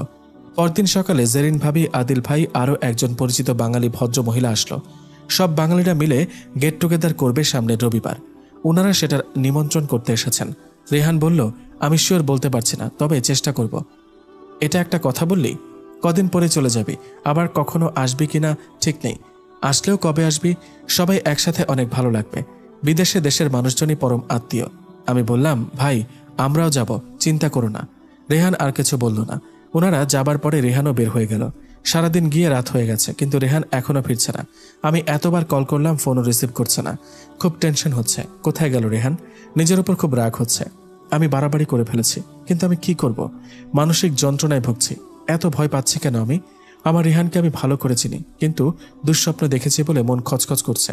বেশ রাত হয়েছে, রেহান এখনো ফেরেনি। এখন সত্যি অনেক বেশি টেনশনে পড়ে গেছি। আদিল ভাইকে ফোন দিলাম, আবার আগেও ফোন দিয়েছিলাম। ওনাদের সাথে নাকি সকালের পর আর দেখা হয়নি। উনি ফোন দিয়েছেন, ফোন রিসিভ করেনি। এখন আবারও ওনাকে বললাম, ভাই রেহান তো এখনো ফেরেনি, তুমি চিন্তা করো না, আমি খোঁজ নিচ্ছি। রেহানের ফোন সুইচ অফ বলছে। আমি আর বসে থাকতে পারছি না। সারাদিন অপেক্ষা করছি এই চলে আসবে ভেবে। বাইরে অনেক ঠান্ডা, রাত বাড়ায় তাপমাত্রা দ্রুত কমে যাচ্ছে। গায়ে গরম কাপড় চাপিয়ে আমি বের হয়ে আসলাম। বাসা থেকে বের হতে দেখি রেহান চলে এসেছে। কোথায় ছিলে তুমি? ফোন ধরনি কেন? টেনশনে আমার অবস্থা খারাপ হয়ে গেছে। রেহান কোনো কথা না বলে রুমে ঢুকে গেল। আমিও ওর পেছনে পেছনে গেলাম। কথা বলছো না কেন? কোথায় ছিলে সারাদিন? রেহান ওর জামা কাপড় বের করে নিচ্ছে। আমি হাত থেকে এগুলো নিয়ে গেলাম। এগুলো দিয়ে কি করছো? দেখতেই তো পাচ্ছিস। আমি বুঝতে পারছি না, তুমি এগুলো প্যাকিং করছো, কিন্তু কেন? রেহান রুমে ঘুরে ওর সব জিনিসপত্র বেডে এনে রাখছে। আমার কথার উত্তর দেবার প্রয়োজন বোধ করছে না। রেহান, আমি সামনে গিয়ে দাঁড়িয়ে হাতের জিনিসগুলো নিয়ে জায়গায় রাখলাম। কি করছো তুমি? আমি কাল চলে যাচ্ছি। তোর একাডেমিক ঝামেলা শেষ হলে চলে আসিস। আদিল টিকিট করে দিবে, ওকে বলে দেব। আমার মাথায় যেন আকাশ ভেঙে পড়ল। রেহান, এগুলো কি বলছো? তুমি চলে যাচ্ছ? এসবের মানে কি? আর কিভাবে মানে বুঝাবো? বুঝাও, আমি তোমার কথা বুঝতে পারছি না। রেহান ওর উস্কো শুষ্ক চুলে হাত দিয়ে বলল, আমি কালকেই ফিরে যাচ্ছি। তুই যাচ্ছিস না আমার সাথে? আমার চোখে পানি চলে এসেছে। ওকে জড়িয়ে ধরে বললাম, এত রাগ আমার উপর? একেবারে একা ফেলে চলে যেতে চাইছ? আমি আসার আগে তুই একাই ছিলি, আমি চলে গেলেও সমস্যা হবে না। এটা কিন্তু কথা ছিল না। তুমি আমাকে নিয়ে ফিরবে বলে এখানে পাঠিয়েছিলে। অনেক কিছুই তো কথা থাকে না, কিন্তু বাস্তবতার মুখোমুখি হলে নতুন করে চলে আসে। রেহান, সরি বাবু, আমি একটু বেশি রিয়েক্ট করে ফেলেছি, প্লিজ আর এমন হবে না। রেহান বলে চুপ করে আছে। ওর মনে কি চলছে বুঝতে পারছি না। রেহান আমার ব্যবহারে কষ্ট পেয়েছে, ও কিছুই গোপন করেনি কখনো। তবুও আমি এভাবে রিয়েক্ট করেছি, এটা রেহানকে একটু বেশি আঘাত করেছে। সারাদিন নিশ্চয়ই কিছু খাওনি, মুখ কেমন শুকনো লাগছে।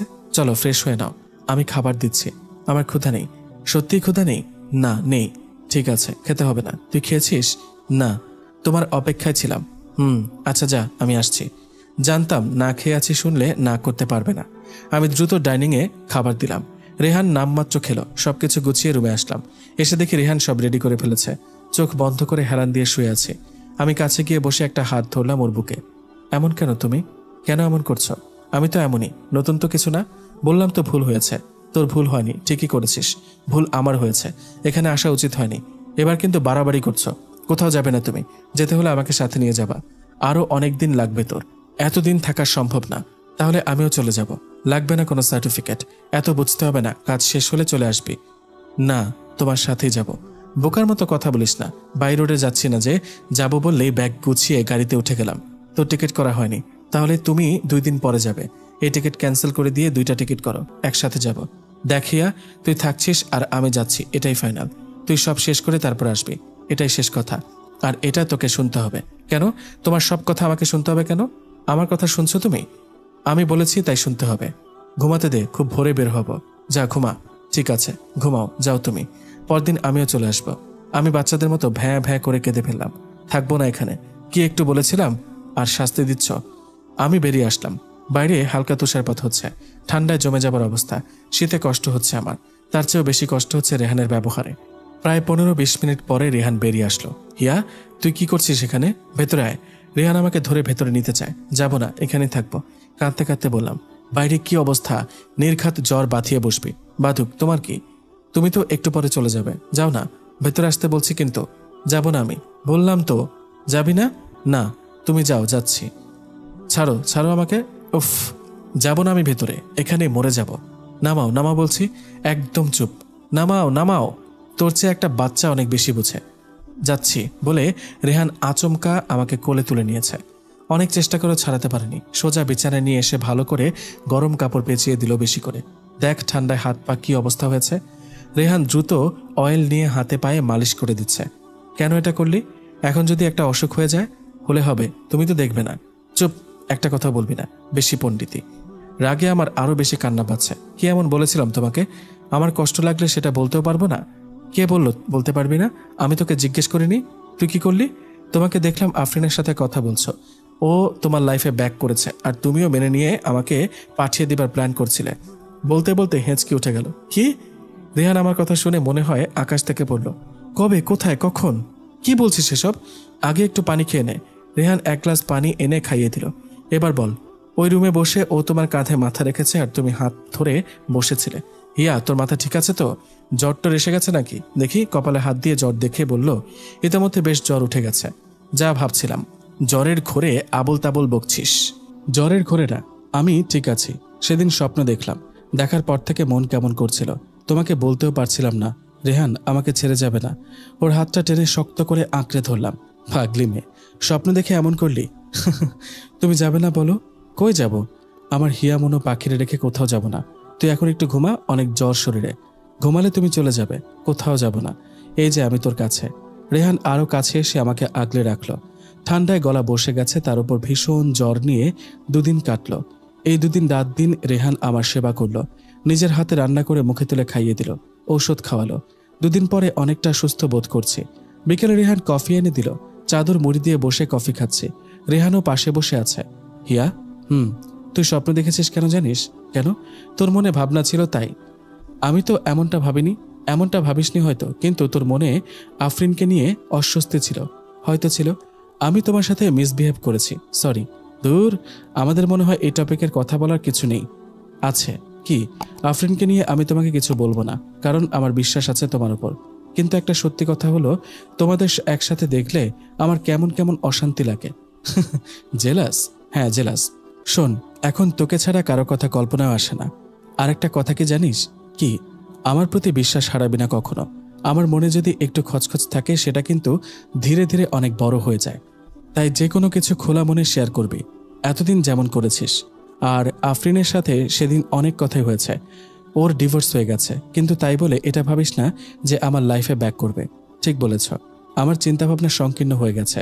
সংকীর্ণ না, তুই যেটা ভেবেছিস সেটা শঙ্কা। তুই ছাড়া আমার লাইফে আর কোনো দিন কেউ আসবে না, এই তোকে ছুঁয়ে কথা দিলাম। আজ রবিবার, বাঙালি গেট টুগেদারে আমি আর রেহানও এসেছে। দেশের মানুষদের দেখে মন ভরে গেল। সবাই খুব ফ্রেন্ডলি। এখানে থাকার সুবাদে অনেকেই আমার পরিচিত।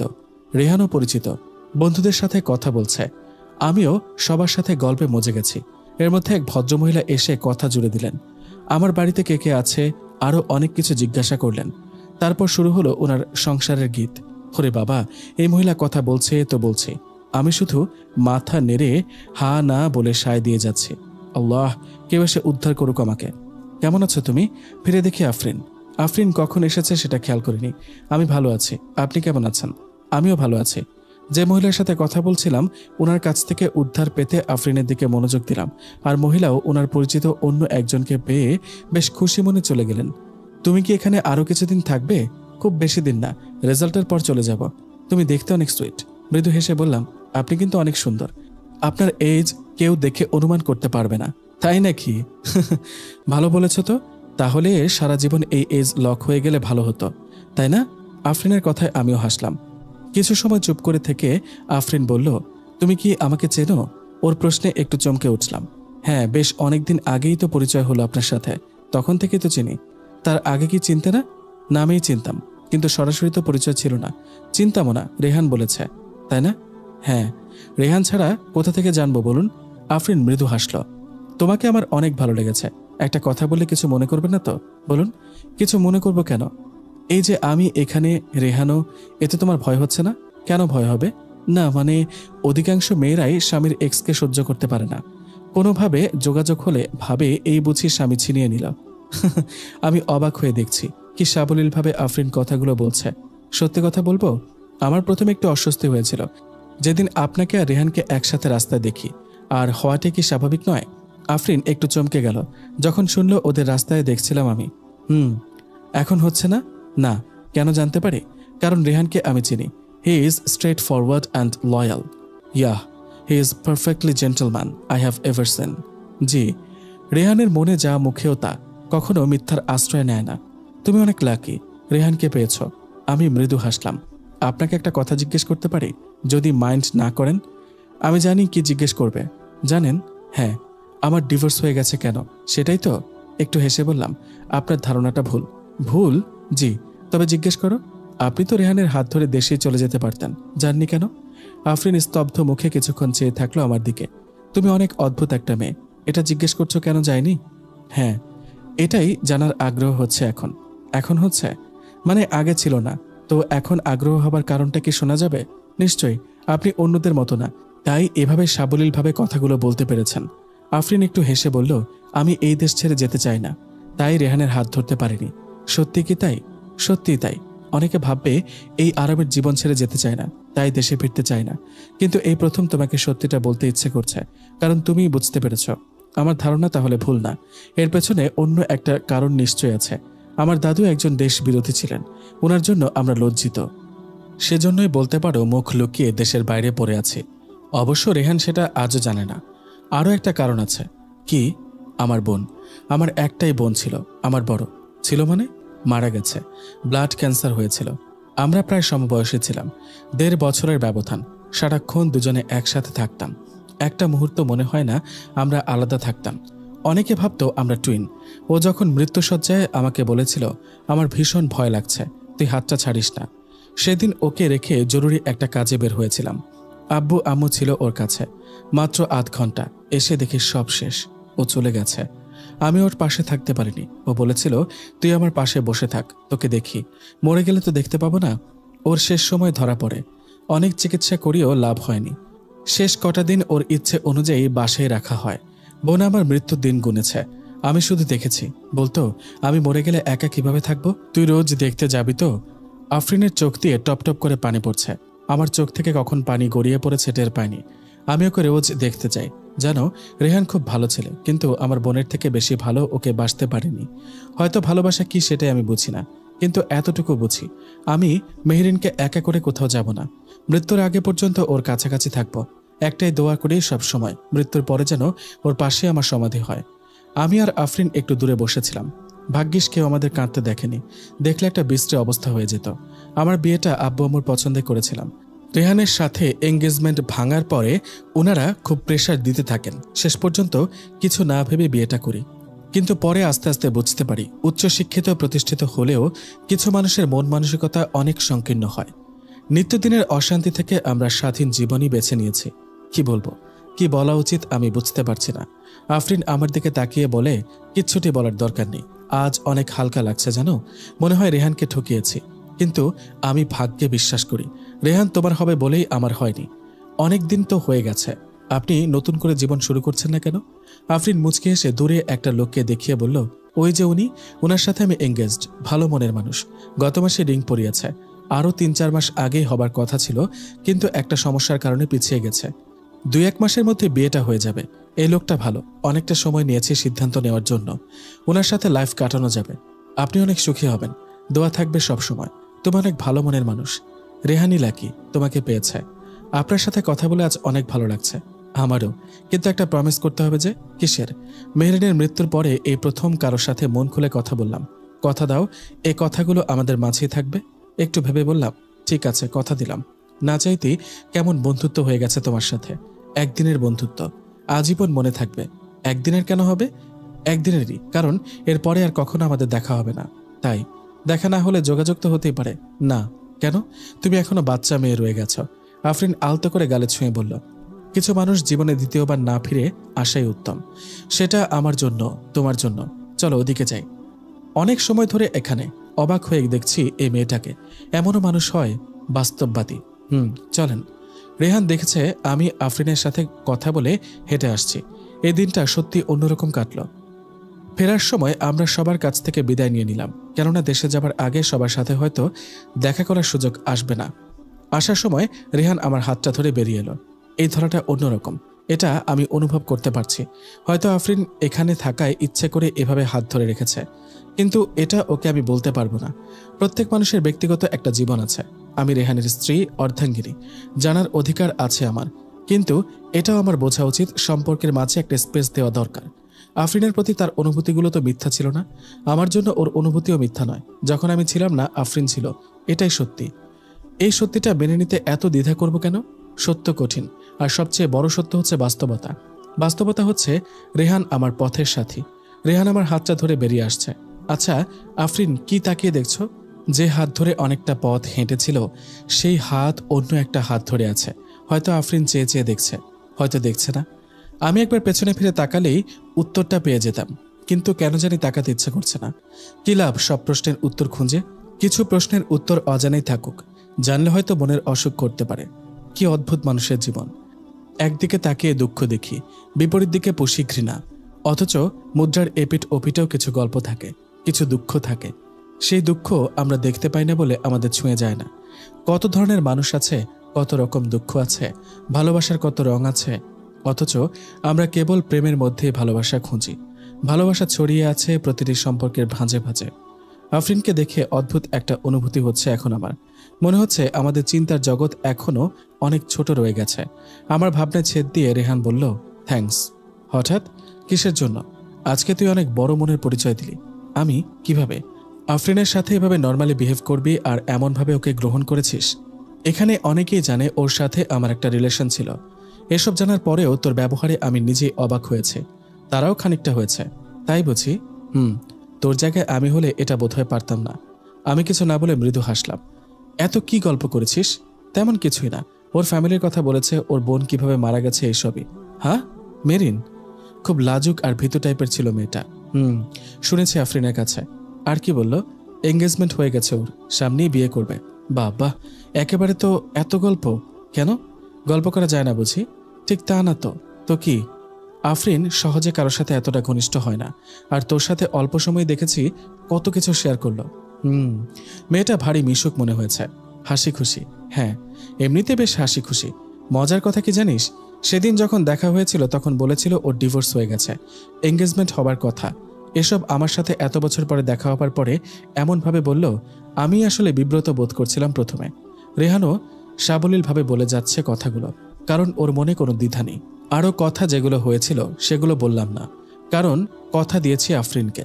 রেহানকে যতটা স্পেস দিয়েছি, আজ নিজেরও একটু স্পেস দরকার, কিছু একান্ত ব্যক্তিগত অনুভূতি রাখার জন্য, যেটা কাউকে বলা যায় না, রেহানকেও না। এটা কেবলই নিজের, একান্ত নিজের। আজ নিজের অনেকটা হালকা লাগছে নিজেকে, আবার কোথাও একটু চিনচিন ব্যথা করছে। কেন করছে বুঝতে পারছি না, বোঝার চেষ্টাও করছে না। কানাডায় শেষ কিছুদিন আমরা অনেক শপিং করলাম সবার জন্য। বাড়ি ফেরার জন্য মন কেমন করছে, সময় যেন কাটছে না। পোস্ট গ্রাজুয়েশন কমপ্লিট হয়ে গেছে, সবকিছু পেয়ে গেছি, সময় চলে এলো দেশে ফেরার। আগামী পরশু আমরা ফিরে যাচ্ছি। তোকে একটা কথা বলি। হ্যাঁ বলো। তুই আবার মাইন্ড করবি না তো? আমি একটু সিরিয়াস হয়ে ওর কথায় মনোযোগ দিলাম। কি এমন কথা বলতে রেহান ইতস্তত করছে? মাইন্ড করব? কি এমন কথা যেটা শুনে আমি মাইন্ড করব? মাইন্ড না করলেও কষ্ট পাবি, তাই বলতে চাইনি। কিন্তু তোর কাছে গোপন করা আমার পক্ষে সম্ভব হচ্ছে না। কি হয়েছে বলো? আমি চেয়েছিলাম আফরিন তোর মুখোমুখি হোক। আমি অবাক হয়ে জিজ্ঞেস করলাম, চেয়েছিলে? কিন্তু কেন? কারণ তোর মনে কোনো দ্বিধা, কোনো সংশয় যেন না থাকে। তোর আমার সম্পর্কটা আরও স্ট্রং হবার জন্য আফরিনের উপস্থিতি প্রয়োজন ছিল। বুঝলাম। এই চাওয়াটা কি আমাকে এখানে পাঠানোর আগে থেকে ছিল? না, এখানে এসে আফরিনের সাথে দেখা হবার পরে মনে হয়েছে। ইয়া, তুই আমার কাছে কি সেটা তোকে বোঝাতে পারবো না। আসলেই আফরিনের উপস্থিতি প্রয়োজন ছিল, না হলে তোমার সাথে ঝগড়া করতাম কি নিয়ে? ঝগড়া করার কোনো সুযোগ তো রাখো না। আমি মুখ টিপে হাসছি। আমিও বিশ্বাস করি আফরিন উপস্থিতি প্রয়োজন ছিল। তাই তোর ঝগড়া করতে মনে চায়? জি, এখন থেকে ঠিক করেছি প্রতি 2 মাসে একবার ঝগড়া করব, না হলে একঘেয়ে লাগবে। তুই ঝগড়া করবি? হ্যাঁ, করবই তো। বউয়েরা তো জামাইয়ের সাথে ঝগড়া করবেই। এটা কি ল বলতে পারো ম্যারিড লাইফের। ঝগড়া করে দেখিস, আমিও ঝগড়া করে বাসা থেকে চলে যাব। কোথায় যাবে? যাবার জায়গার অভাব নেই। কই যাবেন শুনি? শ্বশুর বাড়ি। ও রে, ওনার শ্বশুর বাড়ি চলে যাবেন। আমিও আমার শ্বশুর বাড়িতে থাকবো, ঢুকতে দিব না আপনাকে। ঠিক আছে, ঠিক আছে, দেখা যাবে। ওই শোন। বলো। আরে শোন না। বলো না, শুনতেছি তো। আমি রেহানের কোলে মাথা রেখে ফোন ঘাটছিলাম। রেহান হেরান দিয়ে শুয়ে আছে। হঠাৎ কি বলার জন্য এমন ডাকছে? সবার জন্য এত কিছু নিয়েছিস, আমার জন্য এই দেশ থেকে কি নিয়ে যাবি? তোমার জন্য কিছু নেই নাই? এতগুলো শপিং যে করলাম তোমার জন্য। উঠে বসে চোখ বড় বড় করে জিজ্ঞেস করলাম, এগুলো কি চেয়েছি আমি? তো কি চেয়েছেন বলেন শুনি। বলা যাবে না। বলা যাবে না? না। আজব, কেন বলা যাবে না? বললে তো আপনি বুঝবেন না। বুঝিয়ে বললেই তো বুঝবো নাকি? আসেন বুঝিয়ে দেই। রেহান টান দিয়ে বুকে নিয়ে বলল, ওই যে স্বপ্ন দেখলাম একটা মিষ্টি ছোট্ট পরীর সাথে হেঁটে যাচ্ছিলেন, সেই পরীটা আমার চাই। রেহান কি বলছে বুঝতে পেরে আমার শরীরে অদ্ভুত একটা শিহরণ বয়ে গেল। লজ্জাও পেলাম। ওর বুকে মুখ লুকিয়ে নিলাম। মুখ লুকিয়ে লাভ নেই। পরী আমার চাই, আসলে একটা পরিচয়। আমার মনের অদ্ভুত শূন্যতা দূর করতে একটা পরিচয়। রেহান ঠিক বলেছে, ওকে আরও নিবিড়ভাবে জড়িয়ে ধরেছে। আজ আমাদের ফ্লাইট। প্রবাস জীবনের ইতি টেনে দেশে ফিরছি। এখানেই হয়তো আফরিনের অধ্যায়ের সমাপ্তি টেনে যাচ্ছে। আমরা প্রায় পৌঁছে গেছি। কিছুক্ষণের মধ্যে ল্যান্ড করবে আমাদের বিমানটি। আকাশে মেঘ, হালকা হালকা রানওয়ে দেখা যাচ্ছে। বিমানটা একটা ঝাঁকি দিল। রানওয়েতে দেখলাম বিমানগুলো বাঁকা হয়ে আছে। একটু পরেই বুঝতে পারলাম বিমানগুলো বাঁকা হয়ে নেই, আমাদের বিমানটাই বাঁকা হয়ে আছে। ল্যান্ডিংয়ের চেষ্টা করছে কিন্তু ল্যান্ড করতে পারছে না। কখনো নিচে নামছে, কখনো উপরে উঠছে। আবার একটা ঝাঁকি দিল। বুঝতে পারলাম পাইলট নিয়ন্ত্রণ রাখতে পারছে না। কি হতে যাচ্ছে ভেবেই কলিজা শুকিয়ে গেছে। রেহানের হাত আঁকড়ে ধরলাম। রেহান, কি হচ্ছে? বুঝতে পারছি না। মনে কত শত ভয় ভিড় করছে। মনে পড়ল কিছুদিন আগেই ত্রিভুবনের বিমান দুর্ঘটনার কথা। কি হবে? আমরা কি ফিরতে পারবো না? ইতোমধ্যেই সব যাত্রীদের মধ্যে আতঙ্ক ছড়িয়ে পড়েছে। কেউ কেউ কান্নাকাটি শুরু করলো। উফ, কি হতে যাচ্ছে একমাত্র উপরওয়ালাই জানেন। আমাদের সব স্বপ্ন কি এখানেই মিশে যাবে? আব্বু, আম্মু, ফুপি, দিয়া, আরিফ, মাহি আপু, কাউকে আর দেখতে পারবো না। ভাবতেই আমার কান্না পাচ্ছে। আমি ফুপিয়ে ফুপিয়ে কেঁদে উঠলাম। রেহান শক্ত করে ধরে রেখেছে। হিয়া, ভয় পাস না, আমি আছি না তোর সাথে, কিচ্ছু হবে না, দেখিস। আমাকে সান্ত্বনা দেওয়ার জন্য রেহান এগুলো বলছে। ও নিজে জানে না কি হতে যাচ্ছে। দীর্ঘ 3 ঘন্টা বিমানটি আকাশে ঘুরছে। 3 ঘন্টা পরে পাইলট অনেক কষ্টে ল্যান্ড করাতে সক্ষম হয়। ল্যান্ড করার সময় অত্যন্ত বিপজ্জনক ছিল। সবাই কম বেশি আহত হয়েছে, কিন্তু সবাই বেঁচে গেছি, এটাই সবচেয়ে বড় কথা। ল্যান্ড করার সাথে সাথে বিমানের একটা অংশে আগুন ধরে গেছে। ভাগ্যিস ফায়ার সার্ভিসের কর্মীরা প্রস্তুত ছিল। বড় ধরনের ব্লাস্ট হবার আগেই আগুন নিভিয়ে ফেলতে সক্ষম হয়। আমরা বেঁচে ফিরেছি। আনন্দ ও কান্না আসে। সবাই কাঁদছে, বেঁচে ফেরার আনন্দে কাঁদছে। বাসার সবাই এখানে চলে এসেছে। আমাদের পেয়ে হাউমাউ করে কান্না করে দিল। অভিজ্ঞতাটা অনেক ভয়াবহ ছিল। অনেক দিন পর্যন্ত ভুলতে পারিনি। অনেকগুলো দিন কেটে গেছে। আমি একটা কলেজের লেকচারার হিসেবে জয়েন করলাম। এদিকে মাহি আপু বাসায় এসেছে। কিছুদিন ধরে খেয়াল করেছি মাহি আপুর মুড অফ হয়ে আছে। একদিন জিজ্ঞেস করে ফেললাম, আপু, আরে হিয়া, ভেতরে আয়। আপুর পাশে গিয়ে বসলাম। তোমার কি হয়েছে? কই, কিছু হয়নি তো। আমি খেয়াল করছি তোমার মন ভালো নেই। আমাকেও বলবে না? আপু কিছু সময় চুপ করে থেকে বলল, রিয়াদের সাথে আমার কিছু সমস্যা হয়েছে। কি হয়েছে? রিয়াদ চায় না আমি এখানে থাকি। আমার পোস্টিং এখানে হয়েছে, কিন্তু ট্রান্সফার হয়ে যেতে কমপক্ষে 1 বছর লাগবে। এসব নিয়ে। ও আপু, তুমি রিয়াদ ভাইয়ের সাথে বসে কথা বলো। সামনাসামনি কথা বলাটা জরুরি। ভাইকে বুঝিয়ে বলো, 1 বছরের ব্যাপার। ভাইয়া ঠিক বুঝবে। আপু মিষ্টি করে হাসলো। মাহি আপুকে গোমরা মুখে মানায় না। আপুর হাসি মুখটা যেন সবসময় থাকে, সব সময় যেন স্রোতের মতো বয়ে গেছে। সংসারের মায়াজালে জড়িয়ে 5টা বছর কেটে গেছে। মাঝে মধ্যে আফরিনের কথা মনে পড়ে। আফরিন ভাগ্য বিশ্বাস করে। বলেছিল রেহান তোমার হবে, বলেই আমার হয়নি। কথাটা কানে বাজে। মাঝে মধ্যে মনে হয় রেহান বদলে গেছে, কিন্তু আসলে কি বদলে গেছে? না, রেহানের ভালোবাসা একটুও কমেনি, আরও বেড়েছে। আমাকে ছাড়া রেহান কতটা অসম্পূর্ণ সেটা আমি জানি। ব্যস্ততা বেড়েছে দুজনেরই। ভালোবাসা প্রকাশের ধরনটা হয়তো একটু বদলে গেছে, কিন্তু ভালোবাসা এক বিন্দুও কমেনি। রেহানের ভালোবাসায় আমার জীবন পূর্ণ হলেও আমাদের জীবনটা শূন্য হয়ে পড়ে আছে। নিজেকে অপরাধী মনে হয়। রেহান কোনোদিন কিচ্ছু চায়নি আমার কাছে, শুধু একটা পরি চেয়েছিল, একটা ছোট্ট মিষ্টি পরি, যে ছোট ছোট পায়ে সারা বাড়িতে হেঁটে বেড়াবে, সারা বাড়ি মাতিয়ে রাখবে। কিন্তু 5 বছর কেটে গেছে, আমাদের কোনো পরি আসেনি। অদ্ভুত শূন্যতায় আমার ভেতরটা খাঁ খাঁ করে। রেহান মুখে কিছু না বললেও আমি বুঝি ওর ভেতরে শূন্যতা। সবকিছু থেকে যেন কিছুই নেই আমাদের। কত ডাক্তার, কত কিছু করলাম, কিন্তু সেদিন আমার 2-3 জন কলিগ তাদের বাচ্চাদের নিয়ে কথা বলছিলেন। আমি শুধু শুনছিলাম। আমি কার গল্প শোনাবো? আমার অস্বস্তি লাগছিল। বেরিয়ে আসলাম। ফোনটা আমার টেবিলে ফেলে এসেছে। হঠাৎ মনে হলো রেহানকে একটা ফোন দিই। আজ আর ক্লাস নিতে ইচ্ছে করছে না। রেহানকে বলি এসে নিয়ে যেতে, দূরে কোথাও ঘুরে আসবো। রুমে ঢুকতে গিয়ে শুনি যার সন্তান নেই সে কি করে বুঝবে সন্তানের মর্ম। দেখলেন না কেমন উঠে চলে গেল? এজ ডিফারেন্স বেশি হলে এমনই হয়। আমরা বাচ্চাদের নিয়ে কথা বললে খেয়াল করে দেখবেন যেন জ্বলে পুড়ে মরে যায়। আসলে জেলাস, নিজের তো নেই। আমার চোখ ভিজে গেছে। ওখান থেকে সরে আসতে চাইলাম, কিন্তু তার আগেই একজনের চোখে পড়ে গেলাম। আমাকে দেখে বিব্রত হয়ে গেলেন। আমিও আর কিছু না ভেবেই রুমে ঢুকে আমার লকার লক করে ফোন আর ব্যাগ নিয়ে বেরিয়ে এলাম। মানুষ এমন কেন হয়? আমার শূন্যতা, আমার কষ্ট ওরা দেখতে পায়। মাহিয়াপুর 2 ছেলে মেয়ে। যখন আসে ফুপি ভীষণ খুশি হয়, মাঝে মধ্যে একটা দীর্ঘশ্বাস ফেলে। একদিন শুধু বলেছিলেন আল্লাহ কবে মুখ তুলে চাইবেন। রাতে রেহান বেডে আসলো, আমি ওর আগেই চলে এসেছি। পাশ ফিরে শুয়ে আছি। আজ এত আগেই বেডে? খারাপ লাগছে? রেহান মাথায় হাত রেখে বুঝতে পারে আমি কাঁদছি। হিয়া, কি হয়েছে? কাঁদছিস কেন? কি হয়েছে বল? এবার আমার কান্নার যেন বাঁধ ভেঙে গেছে। রেহানের বুকে আমি অঝরে কেঁদে যাচ্ছি। হিয়া, মুখ তুল, তাকা আমার দিকে। বলবি না কি হয়েছে? আমাদের একটা বাবু নেই কেন? কেন আসে না একটা পরি? রেহান আমার চোখে মুছে বলল, কে কি বলেছে বল? কেউ কিছু বলেনি। তুই মিথ্যা বলবি না আমার কাছে। বল কি হয়েছে? আমি কাঁদতে কাঁদতে রেহানকে বললাম, এই কলেজে তোকে থাকতে হবে না। 2টা দিন অপেক্ষা কর, তোকে অন্য কলেজে ট্রান্সফার করব। আর শোন, তুই কি বোকা? আল্লাহ যখন চাইবেন তখন আমাদের বাবু আসবে। আল্লাহ যদি না চান আসবে না। হয়তো 10 বছর পরেও দিতে পারেন। উনি যা করেন তা ভালো বুঝেই করেন। এসব নিয়ে আর কোনোদিন মন খারাপ করবি না। কথা দে, এখনই কথা দে। আচ্ছা, করব না। তোর পরিচয়? পরম মমতায় বুকে আগলে নিল রেহান। পরদিন রেহান আমাকে এক জায়গায় নিয়ে গেল, একটা পুরনো জীর্ণ ধরনের বাসা। সেখানে এক বৃদ্ধা আমাদের ভেতরে নিয়ে গেলেন। রেহান, আমরা এখানে কেন এসেছি? একটু অপেক্ষা কর। ওই বৃদ্ধা ভেতর থেকে কোলে করে একটা ফুটফুটে বাচ্চা নিয়ে এলো। মা গো, আমার মাইয়ারা বাঁচবো না। ওর জামাই ওরে ফালাইয়া দিয়া বিয়া করে চলে গেছে, একটা খোঁজ করে নাই। মাইয়া বাঁচবো না, ডাক্তার কইছে। আমি বুড়া মানুষ, এই 5 দিনের বাচ্চা পালমো কেমনে? তুমি নিয়ে যাও তোমার বাচ্চা আজকে থেকে, ওরে বড় মানুষ করো। আমার চোখ দিয়ে টপ টপ করে পানি পড়ছে। রেহানের দিকে তাকালাম। রেহান ইশারা করলো। আমি ধীর পায়ে এগিয়ে গিয়ে কোলে তুলে নিলাম। আমার পরি, এটা আমাদের পরি। রেহান বলল, তুই পরি চেয়েছিলি না? এটাই তোর পরি। বুকে জড়িয়ে ধরলাম পরিকে। আমার বুকের শূন্য জায়গাটা পূর্ণ হয়ে গেছে। রেহানের চোখেও পারি। এই আমার পরি। হিয়া, দেখ কিভাবে তাকিয়ে দেখছে আমাকে।